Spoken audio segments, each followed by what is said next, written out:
नमस्ते। UPSC podcast channel में आपका स्वागत है। आज यूपीएससी समाजशास्त्र वैकल्पिक की हमारी श्रृंखला में हम जनसंख्या के आकार, वृद्धि, संरचना और वितरण यानी population size, growth, composition and distribution पर चर्चा करेंगे। नमस्ते। तो आज का जो हमारा फोकस है वो भारत की आबादी के कुछ बहुत महत्वपूर्ण पहलुओं पर है।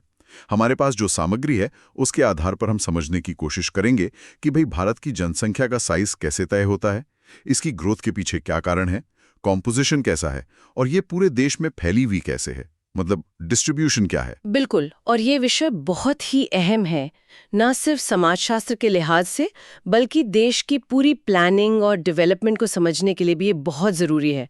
हम आंकड़ों को देखेंगे और हाँ, उनके पीछे के जो सामाजिक आर्थिक कारक है, सोशो इकोनॉमिक फैक्टर्स, उन पर भी बात करेंगे। किसी भी आबादी का आकार मतलब उसका साइज आखिर किन चीजों से तय होता है? जो हमारे पास सामग्री है वो बताती है कि 3 मुख्य डिटर्मिनेंट्स हैं। हाँ, 3 मुख्य आधार हैं, कह सकते हैं।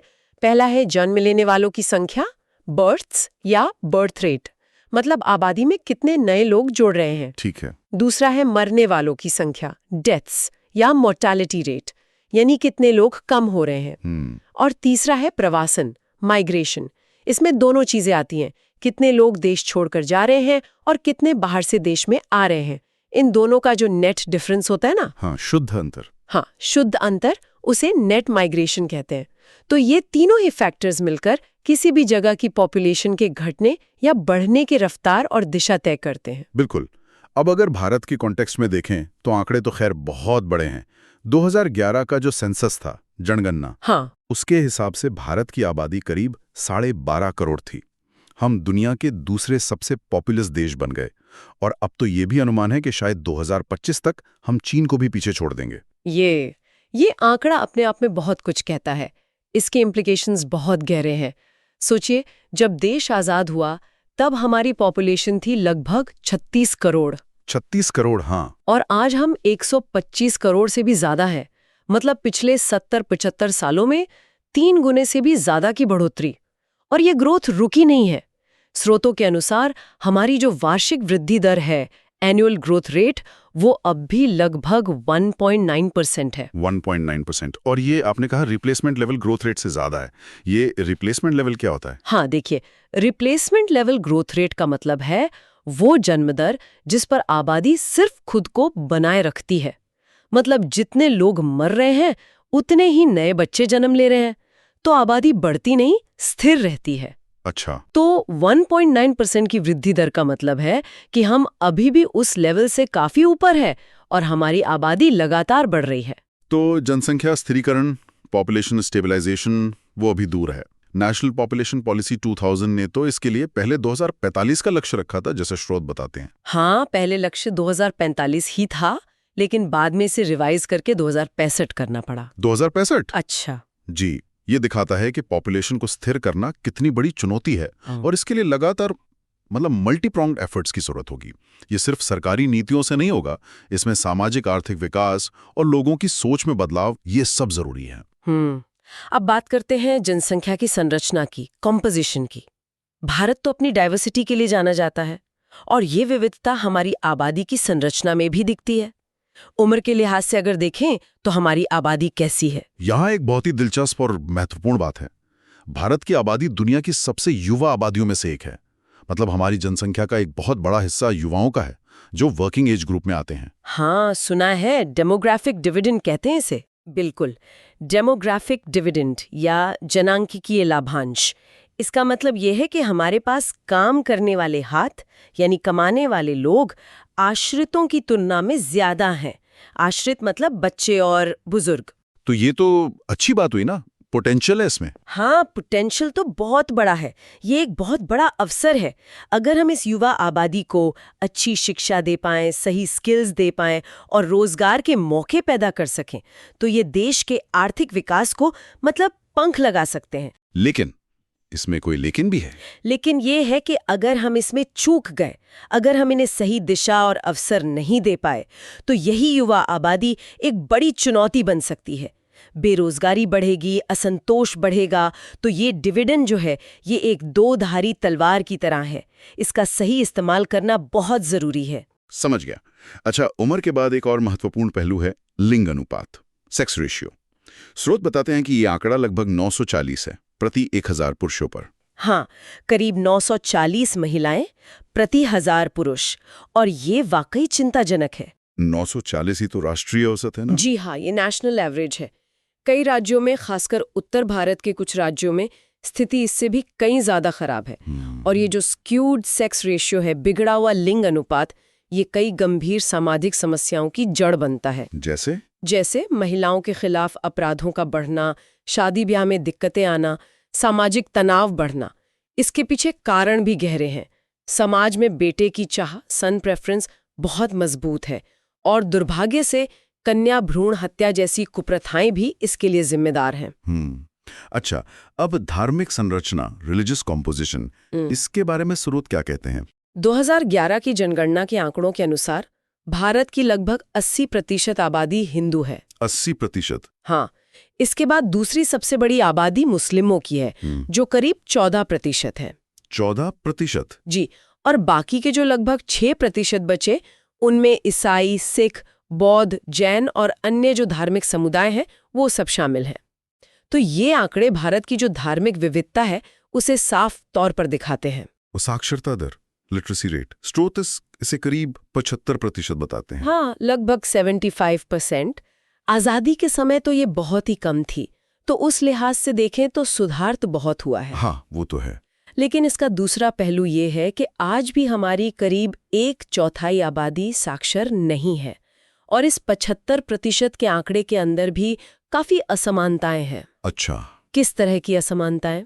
पुरुषों और महिलाओं की साक्षरता दर में अब भी अंतर है, शहरी और ग्रामीण क्षेत्रों में अंतर है, और फिर अलग अलग सामाजिक और धार्मिक समूहों के बीच भी काफी फर्क देखने को मिलता है। और साक्षरता तो आप जानते हैं कितनी जरूरी है। इसका सीधा संबंध स्वास्थ्य, जागरूकता, रोजगार, जीवन स्तर, इन सब चीजों से होता है। तो ये एक बहुत महत्वपूर्ण इंडिकेटर है। बिल्कुल ठीक है। तो हमने समझा कि भारत की आबादी कितनी बड़ी है और उसकी कॉम्पोजिशन, उसकी बनावट कैसी है। अब ये देखते हैं कि ये विशाल आबादी देश में फैली कैसे हुई है। इसका वितरण, डिस्ट्रीब्यूशन किन कारकों पर निर्भर करता है? यह तो कहीं बहुत कम। इसे कई फैक्टर्स प्रभावित करते हैं। एक बड़ा फैक्टर तो है माइग्रेशन, यानी प्रवासन। हाँ। लोग पढ़ाई के लिए, नौकरी के लिए, बेहतर जिंदगी के लिए या शादी ब्याह जैसे कारणों से एक जगह से दूसरी जगह जाते हैं। इससे कुछ शहरों या राज्यों में आबादी का घनत्व, पॉपुलेशन डेंसिटी बढ़ जाता है। स्रोत में फिजिकल ज्योग्राफी यानी भौगोलिक स्थिति का भी जिक्र है। जैसे नदी घाटियों के जो मैदानी इलाके हैं, वो हमेशा से ज्यादा आबादी वाले रहे हैं। बिल्कुल सही। ये तो इतिहास है। दुनिया भर में आप देखें तो सभ्यताएं नदियों के किनारे ही पनपी। भारत में भी गंगा, यमुना, ब्रह्मपुत्र, इन नदियों के जो उपजाऊ मैदानी इलाके हैं, वो हमेशा से सघन आबादी के केंद्र रहे हैं। क्यों? मतलब क्या कारण था? कारण साफ है। यहाँ खेती करना आसान था, जमीन उपजाऊ थी, पानी आराम से मिल जाता था, तो जीवन यापन सरल था। इसके उलट आप देखिए पहाड़ी इलाके या रेगिस्तान या घने जंगल, जहाँ जीवन मुश्किल होता है, वहाँ आबादी कम मिलती है। फिर आया औपनिवेशिक काल, कॉलोनियल पीरियड। स्रोत बताते हैं कि इस दौरान ट्रेड की जरूरतों के चलते मुंबई, कोलकाता, चेन्नई जैसे तटीय शहर, कोस्टल सिटीज विकसित हुए। हाँ, अंग्रेजों ने अपने समुद्री व्यापार और प्रशासन के लिए इन बंदरगाह शहरों को हब्स बनाया। यहाँ इकोनॉमिक एक्टिविटीज बढ़ी, रोजगार के मौके बने और दूर दूर से लोग आकर बसने लगे। आजादी के बाद इंडस्ट्रियलाइजेशन और अर्बनाइजेशन ने इस ट्रेंड को और तेज किया। लुधियाना, कानपुर, अहमदाबाद, जमशेदपुर जैसे इंडस्ट्रियल शहर बने। और पिछले कुछ दशकों में देखें तो गुड़गांव, पुणे, बेंगलुरु, हैदराबाद जैसे जो सर्विस सेक्टर और आईटी के केंद्र उभरे हैं, वहां आबादी बहुत तेजी से बढ़ी है। आपने पहले साक्षरता का जिक्र किया था। क्या लिटरेसी लेवल का भी पॉपुलेशन डिस्ट्रीब्यूशन पर असर पड़ता है? स्रोत ऐसा इशारा करते हैं। हाँ, इसका एक इनडायरेक्ट लेकिन महत्वपूर्ण कनेक्शन है। अक्सर ये देखा गया है कि जिन राज्यों में साक्षरता दर, खासकर महिला साक्षरता दर कम है, वहां जन्म दर, बर्थ रेट ज्यादा होती है। अच्छा, ऐसा क्यों? शायद जागरूकता की कमी के कारण, परिवार नियोजन के साधनों तक पहुंच कम होने के कारण, या सामाजिक मान्यताओं के कारण। अब जब बर्थ रेट ज्यादा होगी तो जाहिर है जनसंख्या तेजी से बढ़ेगी। इससे उन राज्यों की कुल आबादी भी बढ़ती है और पॉपुलेशन डेंसिटी भी। उदाहरण के लिए 2011 सेंसस में उत्तर प्रदेश सबसे ज्यादा आबादी वाला राज्य था। हाँ, यूपी। उसके बाद महाराष्ट्र, फिर बिहार। अब यूपी और बिहार में आप देखें तो साक्षरता दर राष्ट्रीय औसत से कम है और जन्म दर ज्यादा है। समझ गया। चलिए अब उन कारकों पर थोड़ी और गहराई से नजर डालते हैं जो सीधे सीधे जनसंख्या वृद्धि, पॉपुलेशन ग्रोथ को प्रभावित करते हैं। स्रोत इन्हें कई कैटेगरीज में बांटते हैं।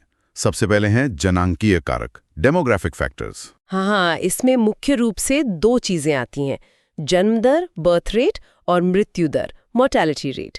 और इसी के आधार पर जनांकीय संक्रमण सिद्धांत, डेमोग्राफिक ट्रांजिशन थ्योरी बनी है। हाँ, ये थ्योरी तो पढ़ी है। ये क्या बताती है संक्षेप में? ये थ्योरी बताती है कि कैसे देश विकास के साथ साथ पॉपुलेशन ग्रोथ के अलग-अलग स्टेजेस से गुजरते हैं। स्टेज 1 में बर्थ रेट और डेथ रेट दोनों बहुत हाई होते हैं, तो आबादी या तो स्थिर रहती है या बहुत धीरे बढ़ती है। ठीक। स्टेज 2 में हेल्थ सर्विसेज, न्यूट्रिशन, सैनिटेशन में सुधार से डेथ रेट तेजी से गिरती है, लेकिन बर्थ रेट ऊंची बनी रहती है क्योंकि सामाजिक मान्यताएं और आदतें बदलने में टाइम लगता है। इसी स्टेज में होता है पॉपुलेशन एक्सप्लोजन। भारत लंबे समय तक इसी स्टेज में रहा है।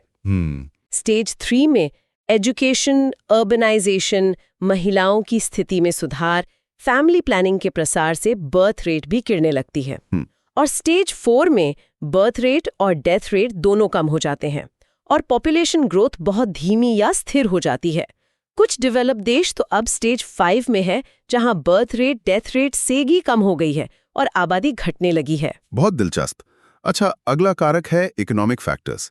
क्या गरीबी और जनसंख्या वृद्धि के बीच कोई सीधा संबंध है? अक्सर ऐसा कहा जाता है। हाँ, स्रोत बताते हैं कि आंकड़ों में ये संबंध साफ दिखता है।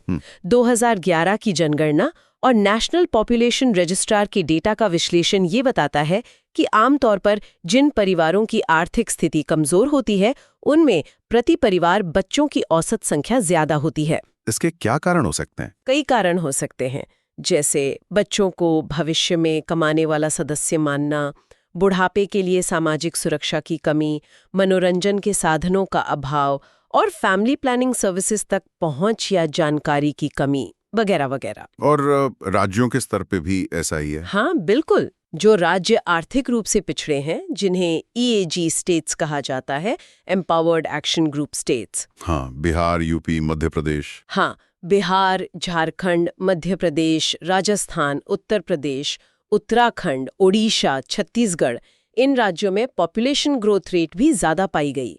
स्रोत बताते हैं कि 2001 से 2011 के दशक में EAG राज्यों की औसत डेकेडल ग्रोथ रेट 20% से ज्यादा थी, जबकि नॉन EAG राज्यों में ये 15% से कम थी। तो आर्थिक स्थिति का सीधा असर है।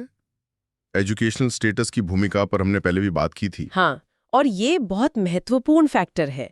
शिक्षा, खासकर महिलाओं की शिक्षा का फर्टिलिटी रेट्स पर गहरा असर पड़ता है। जो महिलाएं ज्यादा पढ़ी लिखी होती हैं, वो आमतौर पर देर से शादी करती हैं। वे अपने स्वास्थ्य और अधिकारों के प्रति ज्यादा जागरूक होती हैं, फैमिली प्लानिंग के मेथड्स को अपनाने की संभावना ज्यादा होती है और वो अपने बच्चों की बेहतर परवरिश और शिक्षा पर ज्यादा ध्यान देती हैं। इस वजह से वो छोटे परिवार को प्राथमिकता देती हैं। कम साक्षरता वाले समाजों में ये जागरूकता और साधन अक्सर कम होते हैं। सामाजिक मूल्य, सोशल वैल्यूज भी इसमें बड़ी भूमिका निभाते हैं, जैसे बेटे की चाह, डिजायरेबिलिटी ऑफ मेल चिल्ड्रन। बिल्कुल। भारत जैसे पितृसत्तात्मक समाज में जहां वंश बेटे से चलता है, बुढ़ापे का सहारा बेटे को माना जाता है, अंतिम संस्कार जैसी क्रियाएं बेटे से ही होती हैं, वहां बेटे की चाह बहुत प्रबल होती है। हाँ, ये तो है। और इस चाहत में कई परिवार तब तक बच्चे पैदा करते रहते हैं जब तक बेटा ना हो जाए। इससे न सिर्फ परिवार का आकार बढ़ता है, बल्कि ये सेक्स रेशियो को भी बिगाड़ता है, जिसकी बात हमने पहले की थी। सही बात है। अच्छा, प्राकृतिक आपदाएं, नेचुरल कैलामिटीज, इनका क्या असर होता है? ये तो जनसंख्या कम करती होंगी। हाँ, आपदाएं अचानक से मृत्यु दर बढ़ा सकती हैं, लेकिन पॉपुलेशन ग्रोथ रेट पर इसका असर थोड़ा पेचीदा हो सकता है। स्रोत 1911-1921 के दशक का उदाहरण देते हैं। हाँ, क्या हुआ था उस दशक में? उस दशक में भारत में भयानक प्लेग फैला था और कई जगह अकाल पड़े थे। नतीजा ये हुआ कि डेथ रेट इतनी ज्यादा बढ़ गई कि उस दशक में बर्थ रेट ज्यादा होने के बावजूद कुल पॉपुलेशन ग्रोथ रेट नेगेटिव रही। मतलब आबादी बढ़ने की बजाय घट गई। अरे, नेगेटिव ग्रोथ रेट। हाँ, तो आपदाएं मोर्टेलिटी रेट बढ़ाकर ग्रोथ रेट को कम या नेगेटिव कर सकती हैं। नेट माइग्रेशन भी एक फैक्टर है। भारत के संदर्भ में क्या स्थिति है? लोग बाहर ज्यादा जाते हैं या अंदर ज्यादा आते हैं? देखिए, भारत से बाहर जाने वाले लोग यानी एमिग्रेशन, उनकी संख्या बाहर से आने वाले लोगों एमिग्रेशन की तुलना में काफी ज्यादा है। लाखों भारतीय काम के लिए, पढ़ाई के लिए या बेहतर जीवन के लिए विदेश जाते हैं। हाँ। हालांकि स्रोत कुछ देशों जैसे फिजी और मॉरिशस का उदाहरण देते हैं। वहां 18वीं-19वीं सदी में भारत और दूसरे एशियाई देशों से बड़ी संख्या में इंडेंचर्ड लेबर मतलब चुक्तिबद्ध श्रमिक ले जाए गए थे। इससे वहां की आबादी की स्ट्रक्चर और साइज पर बहुत बड़ा प्रभाव पड़ा। तो माइग्रेशन किसी देश की आबादी बढ़ा भी सकता है और घटा भी सकता है। कम उम्र में शादी, लोअर एज ऑफ मैरिज, इसका भी जिक्र है। हाँ, ये उच्च जन्म दर का एक महत्वपूर्ण कारण माना जाता है, खासकर ग्रामीण और पिछड़े इलाकों में। जिस लड़की की शादी कम उम्र में हो जाती है, उसकी रिप्रोडक्टिव स्पैन मतलब बच्चे पैदा करने की अवधि लंबी होती है। अच्छा, हाँ। साथ ही कम उम्र में शादी होने पर शिक्षा और जागरूकता का स्तर भी अक्सर कम होता है। हालांकि बाल विवाह कानूनन जुर्म है, फिर भी ये सामाजिक कुरीति अभी पूरी तरह से खत्म नहीं हुई है। और फिर कल्चरल फैक्टर्स भी हैं। स्रोत बताते हैं कि कुछ धार्मिक मान्यताएं कॉन्ट्रासेप्टिव्स यानी गर्भ निरोधकों के उपयोग को हतोत्साहित कर सकती हैं। हाँ, स्रोत इस तरह के कुछ उदाहरण देते हैं, जैसे उत्तर प्रदेश के कुछ हिस्सों में कुछ स्थानीय धार्मिक नेताओं द्वारा गर्भ निरोधकों को गैर इस्लामी बताने वाले फतवे जारी किए गए। इसी तरह कुछ कट्टर ईसाई समुदाय अबॉर्शन यानी गर्भपात को किसी भी हालत में स्वीकार नहीं करते।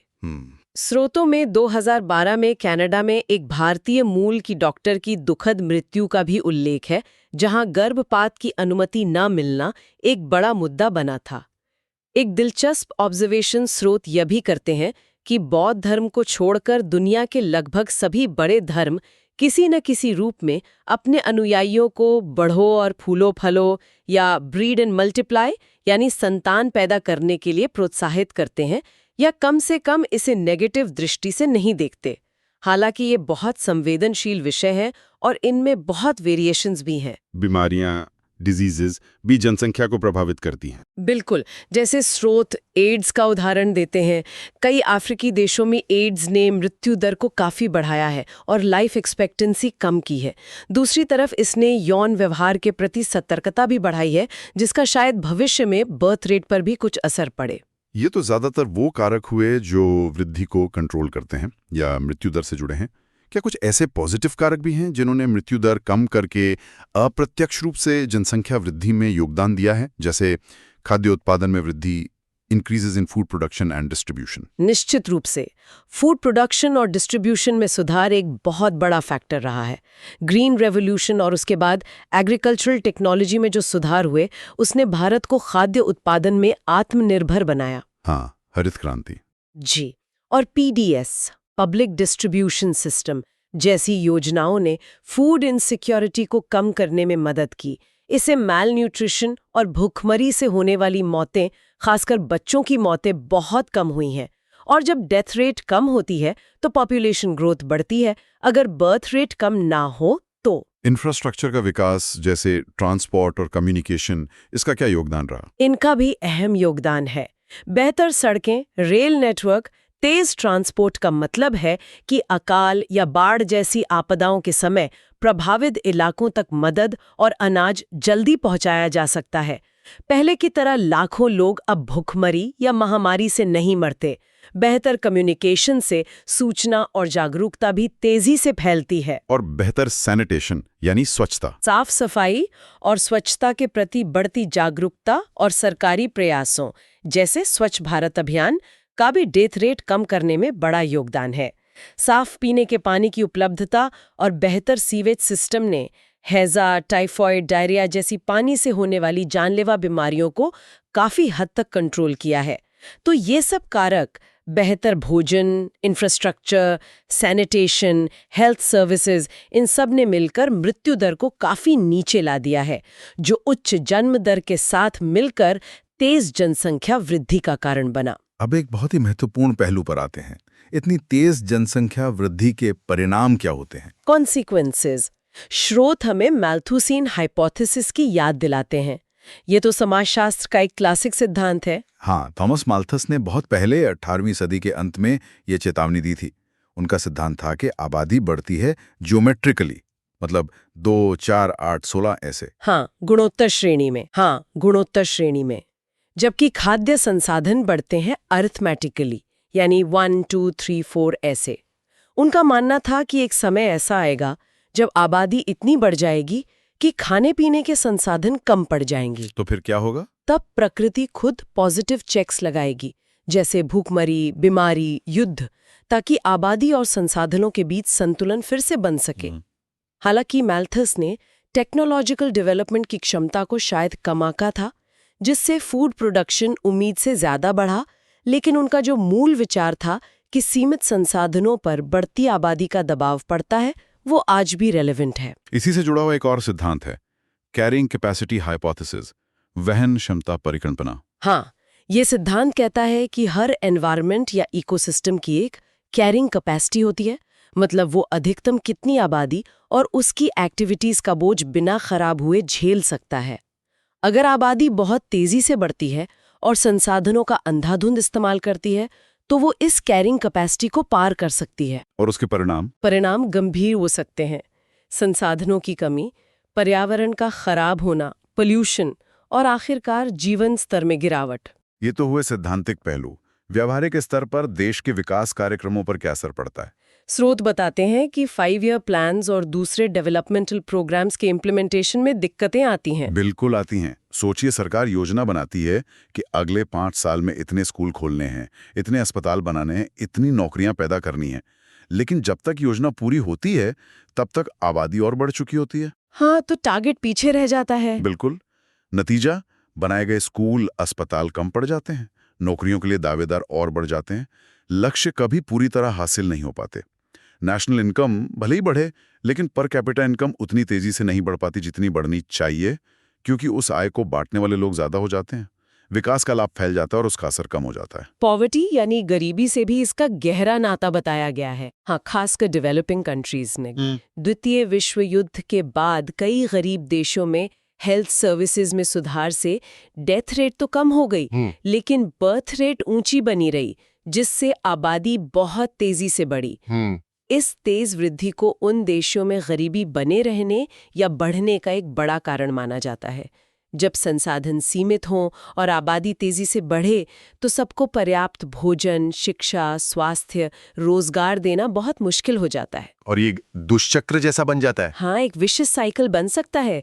गरीबी के कारण ज्यादा बच्चे होना, जैसे उन्हें बुढ़ापे का सहारा मानकर, और फिर ज्यादा बच्चों के कारण संसाधनों पर और दबाव पड़ना और गरीबी का बढ़ना। और संसाधनों पर दबाव, रिसोर्स क्रंच तो है। जाहिर है, ज्यादा लोग मतलब ज्यादा भोजन, ज्यादा पानी, ज्यादा ऊर्जा, ज्यादा मकान, ज्यादा जमीन की जरूरत।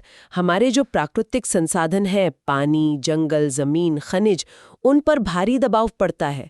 इन बढ़ती जरूरतों को पूरा करना एक बहुत बड़ी चुनौती है। एनवायरमेंटल इम्पैक्ट भी बहुत गंभीर है। स्रोत जंगलों की कटाई, डिन्यूडेशन ऑफ फॉरेस्ट का जिक्र करते हैं। हाँ, बढ़ती आबादी का पेट भरने के लिए ज्यादा अनाज उगाना पड़ता है, जिसके लिए ज्यादा खेती योग्य जमीन चाहिए। इसके लिए अक्सर जंगलों को काटा जाता है। इससे बायोडाइवर्सिटी का नुकसान होता है, मिट्टी का कटाव होता है और क्लाइमेट चेंज पर भी असर पड़ता है। और प्रदूषण, पोल्यूशन, वो भी एक बड़ी समस्या है। ज्यादा आबादी का मतलब है ज्यादा उद्योग, ज्यादा गाड़ियां, ज्यादा कचरा। इससे जल, वायु और भूमि प्रदूषण खतरनाक स्तर तक बढ़ जाता है। ये सब बढ़ती आबादी से जुड़ी गंभीर पर्यावरणीय समस्याएं हैं। अनएम्प्लॉयमेंट, बेरोजगारी की समस्या भी बढ़ती है। जब हर साल लाखों नए युवा वर्किंग एज में आते हैं, तो इकोनॉमी के लिए उतनी ही संख्या में नई नौकरियां पैदा करना एक बहुत बड़ी चुनौती होती है। अगर अर्थव्यवस्था उस रफ्तार से नहीं बढ़ पाती, तो बेरोजगारी और अल्प रोजगार, अंडर एम्प्लॉयमेंट बढ़ता है। इससे युवाओं में निराशा और सामाजिक असंतोष भी पैदा हो सकता है। कैपिटल फॉर्मेशन में कठिनाई क्यों होती है? पूंजी निर्माण में। देखिए, इकोनॉमिक डेवलपमेंट के लिए इन्वेस्टमेंट जरूरी है और इन्वेस्टमेंट के लिए सेविंग्स जरूरी है। जब परिवारों का साइज बड़ा होता है और इनकम सीमित होती है, तो ज्यादातर पैसा रोजमर्रा की जरूरतों यानी कंजम्पशन पे ही खर्च हो जाता है। हाँ, बचत कम हो पाती है। बचत बहुत कम हो पाती है या नहीं हो पाती। जब नेशनल लेवल पर सेविंग्स कम होती हैं तो इन्वेस्टमेंट के लिए पूंजी कम उपलब्ध होती है, जिससे इंडस्ट्रियलाइजेशन और इकोनॉमिक ग्रोथ की रफ्तार धीमी पड़ सकती है। और जमीन का बंटवारा, फ्रैगमेंटेशन ऑफ लैंड, ये खासकर ग्रामीण भारत की एक बड़ी समस्या लगती है। हाँ, ये पीढ़ी दर पीढ़ी होता है। मान लीजिए किसी किसान के पास 10 एकड़ जमीन है और उसके 4 बेटे हैं। वो जमीन चारों में 2.5 एकड़ बढ़ जाएगी, फिर उनकी अगली पीढ़ी में ये और छोटी हो जाएगी। धीरे धीरे खेत इतने छोटे हो जाते हैं कि उन पर मॉडर्न तरीके से खेती करना फायदेमंद यानी इकोनॉमिक नहीं रह जाता। हाँ, ट्रैक्टर चलाना मुश्किल, सिंचाई का इंतजाम महंगा। बिल्कुल। इसे ही भूमि का विखंडन या फ्रैगमेंटेशन ऑफ लैंड कहते हैं। इससे एग्रीकल्चरल प्रोडक्टिविटी घटती है और ग्रामीण गरीबी बढ़ती है। अंत में 2011 की जनगणना सेंसस 2011 के कुछ महत्वपूर्ण निष्कर्षों पर बात करते हैं। क्या इसमें कुछ पॉजिटिव संकेत भी थे? हाँ, 2011 की जनगणना कई मायनों में खास थी। सबसे महत्वपूर्ण और पॉजिटिव बात ये थी कि आज़ादी के बाद पहली बार भारत की डेकेडल पॉपुलेशन ग्रोथ रेट, मतलब 10 सालों में होने वाली वृद्धि, 20% से नीचे आई थी।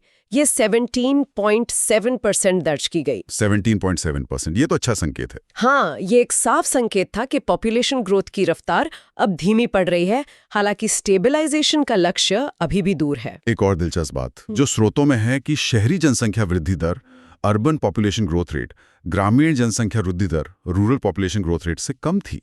ये थोड़ा चौंकाने वाला नहीं है। आमतौर पर तो लगता है शहर ज्यादा तेजी से बढ़ते हैं। हाँ, ये वाकई थोड़ा अनएक्सपेक्टेड था। सामान्य धारणा तो यही है कि गांवों से शहरों की ओर माइग्रेशन के कारण शहरों की आबादी ज्यादा तेजी से बढ़ती है। इस परिणाम के कई संभावित कारण हो सकते हैं। हो सकता है बड़े शहरों में रहने की बढ़ती लागत, कॉस्ट ऑफ लिविंग और भीड़-भाड़ के कारण माइग्रेशन कुछ धीमा हुआ हो। या ये भी हो सकता है कि ग्रामीण क्षेत्रों में बर्थ रेट अभी भी शहरी क्षेत्रों की तुलना में इतनी ज्यादा हो कि वो धीमी ग्रोथ रेट के असर को कम कर दे। इस पर और गहराई से एनालिसिस की जरूरत है कि इसके पीछे क्या कारण थे। और ये भी साफ तौर पर देखा गया कि साक्षरता और विकास, लिटरेसी एंड डेवलपमेंट, का जनसंख्या वृद्धि के साथ इनवर्स कोरिलेशन है, विपरीत संबंध है। बिल्कुल, ये पैटर्न बहुत मजबूती से उभरा।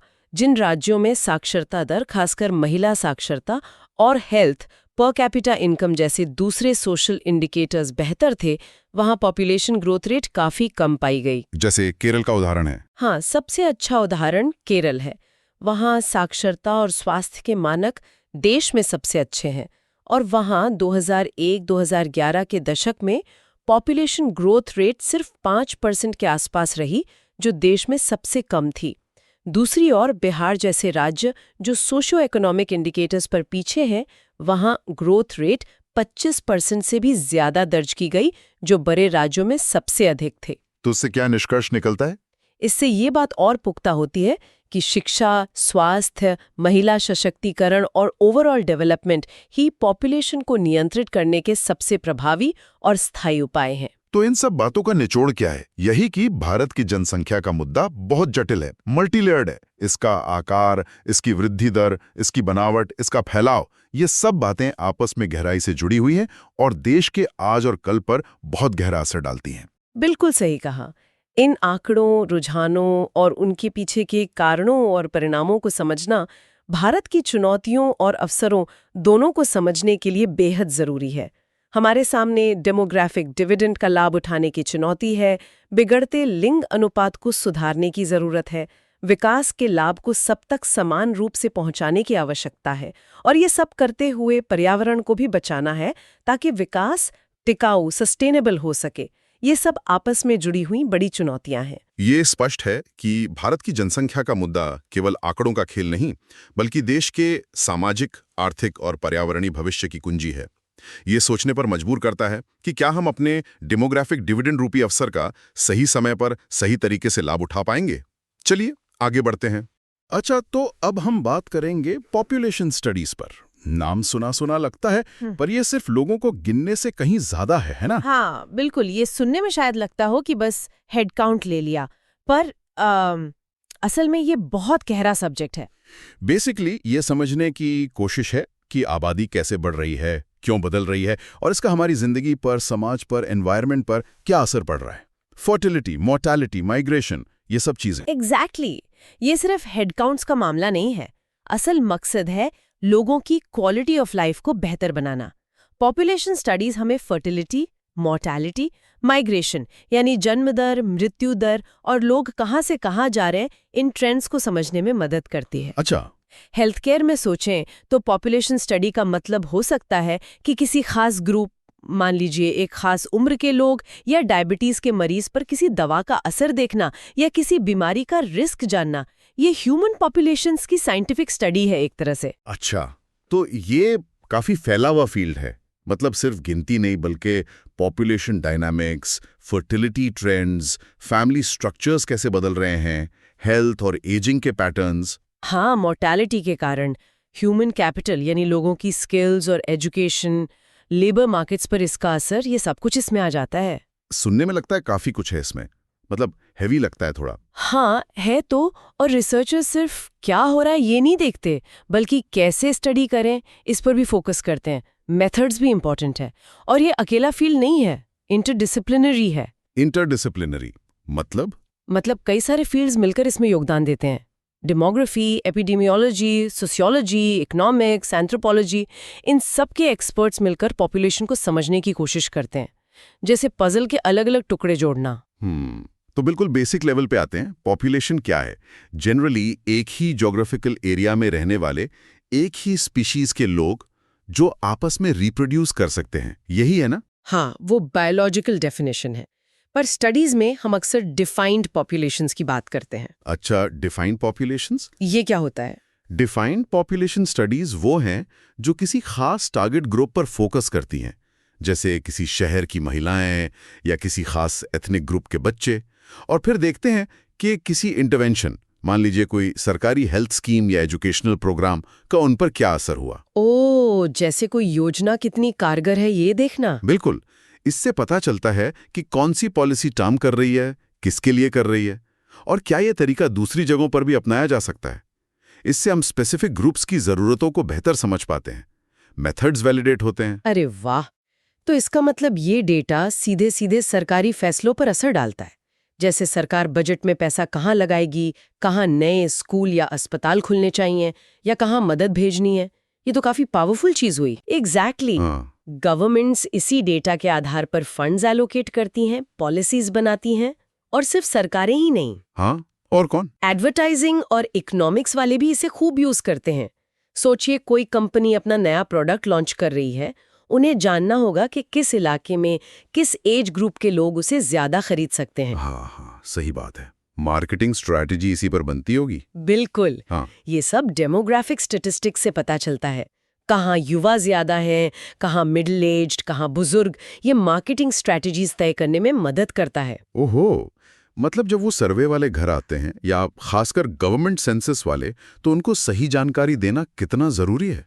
हम कई बार सोचते हैं कि एक फॉर्म भरने से क्या होगा। हाँ, लोग सोचते हैं कि मेरा डेटा क्या करेगा। Exactly. पर असल में उसी एनालाइज डेटा से रिसर्चर्स, एनजीओज और गवर्नमेंट एजेंसीज उन लोगों की जरूरतें सामने ला पाते हैं जिनकी आवाज शायद वैसे सुनी ना जाए। पिछड़े हुए ग्रुप्स की आवाज। बिल्कुल सही। इसी डेटा से नीतियां बनती हैं, तय होता है कि किस गांव या कस्बे को नया हेल्थ क्लिनिक मिलेगा या कहाँ जॉब क्रिएशन प्रोग्राम्स की जरूरत है।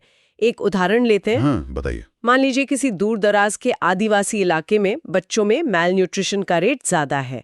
अब ये बात कैसे पता चलेगी? सर्वे से या सेंसस से ही शायद। एग्जैक्टली। जब तक ये बात सेंसस या किसी हेल्थ सर्वे के डेटा से निकलकर पॉलिसी मेकर्स तक नहीं पहुंचेगी, तब तक वहां कोई टारगेटेड न्यूट्रिशन प्रोग्राम कैसे शुरू होगा? डेटा ही इन गैप्स को उजागर करता है।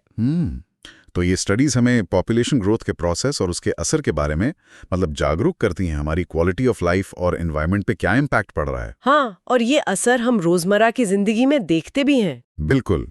जैसे बड़े शहरों में बढ़ती आबादी से ट्रैफिक जैम रोज की कहानी बन गया है, पॉल्यूशन लेवल्स बढ़ रहे हैं, साफ पानी मिलना मुश्किल हो रहा है, घर इतने महंगे हो गए हैं। ये सब पॉपुलेशन स्टडीज का ही हिस्सा है। ये सब इंटरकनेक्टेड हैं। और ये सिर्फ समस्याओं को हाईलाइट नहीं करती, बल्कि सॉल्यूशंस ढूंढने में भी मदद करती हैं। ये बच्चों और युवाओं को भी मौका देती हैं कि वो पॉपुलेशन और एनवायरनमेंट के बीच के रिश्ते को समझें। अच्छा। कैसे? अपने आसपास की पॉपुलेशन कैरेक्टरिस्टिक्स को जानें और लोकल या नेशनल लेवल पर पॉपुलेशन चेंज के कारण और परिणाम एक्सप्लोर करें। हाँ जैसे स्कूलों में बच्चे प्रोजेक्ट करते हैं, हाँ करते हैं। अपने मोहल्ले की पॉपुलेशन डेंसिटी मैप करना या सर्वे करना कि लोग पानी कैसे बचाते हैं, या अपने दादा दादी से पूछना कि उनके ज़माने में शहर कितना अलग था। ये उन्हें अपने आसपास की दुनिया को क्रिटिकली देखने में मदद करता है। एक्सप्लोरेशन का हिस्सा है ये। हाँ, और ये बात भी ध्यान देने वाली है कि सोर्स कहता है ये कई सब्जेक्ट से जुड़ा मल्टीडिसिप्लिनरी कॉन्सेप्ट है, लेकिन ये कोई फैमिली प्लानिंग का लेक्चर नहीं है। नहीं, बिल्कुल। ये नहीं बताता कि कितने बच्चे होने चाहिए या कौन सा कॉन्ट्रासेप्टिव इस्तेमाल करें। इसका काम है समझाना, बताना नहीं कि क्या करना चाहिए। बिल्कुल ठीक। फोकस अंडरस्टैंडिंग पर है, प्रिस्क्रिप्शन पर नहीं। और पॉपुलेशन को समझने के लिए डेमोग्राफर्स इसे मुख्य रूप से 3 पहलुओं से देखते हैं: साइज, कॉम्पोजिशन और डिस्ट्रीब्यूशन। Size, composition, distribution.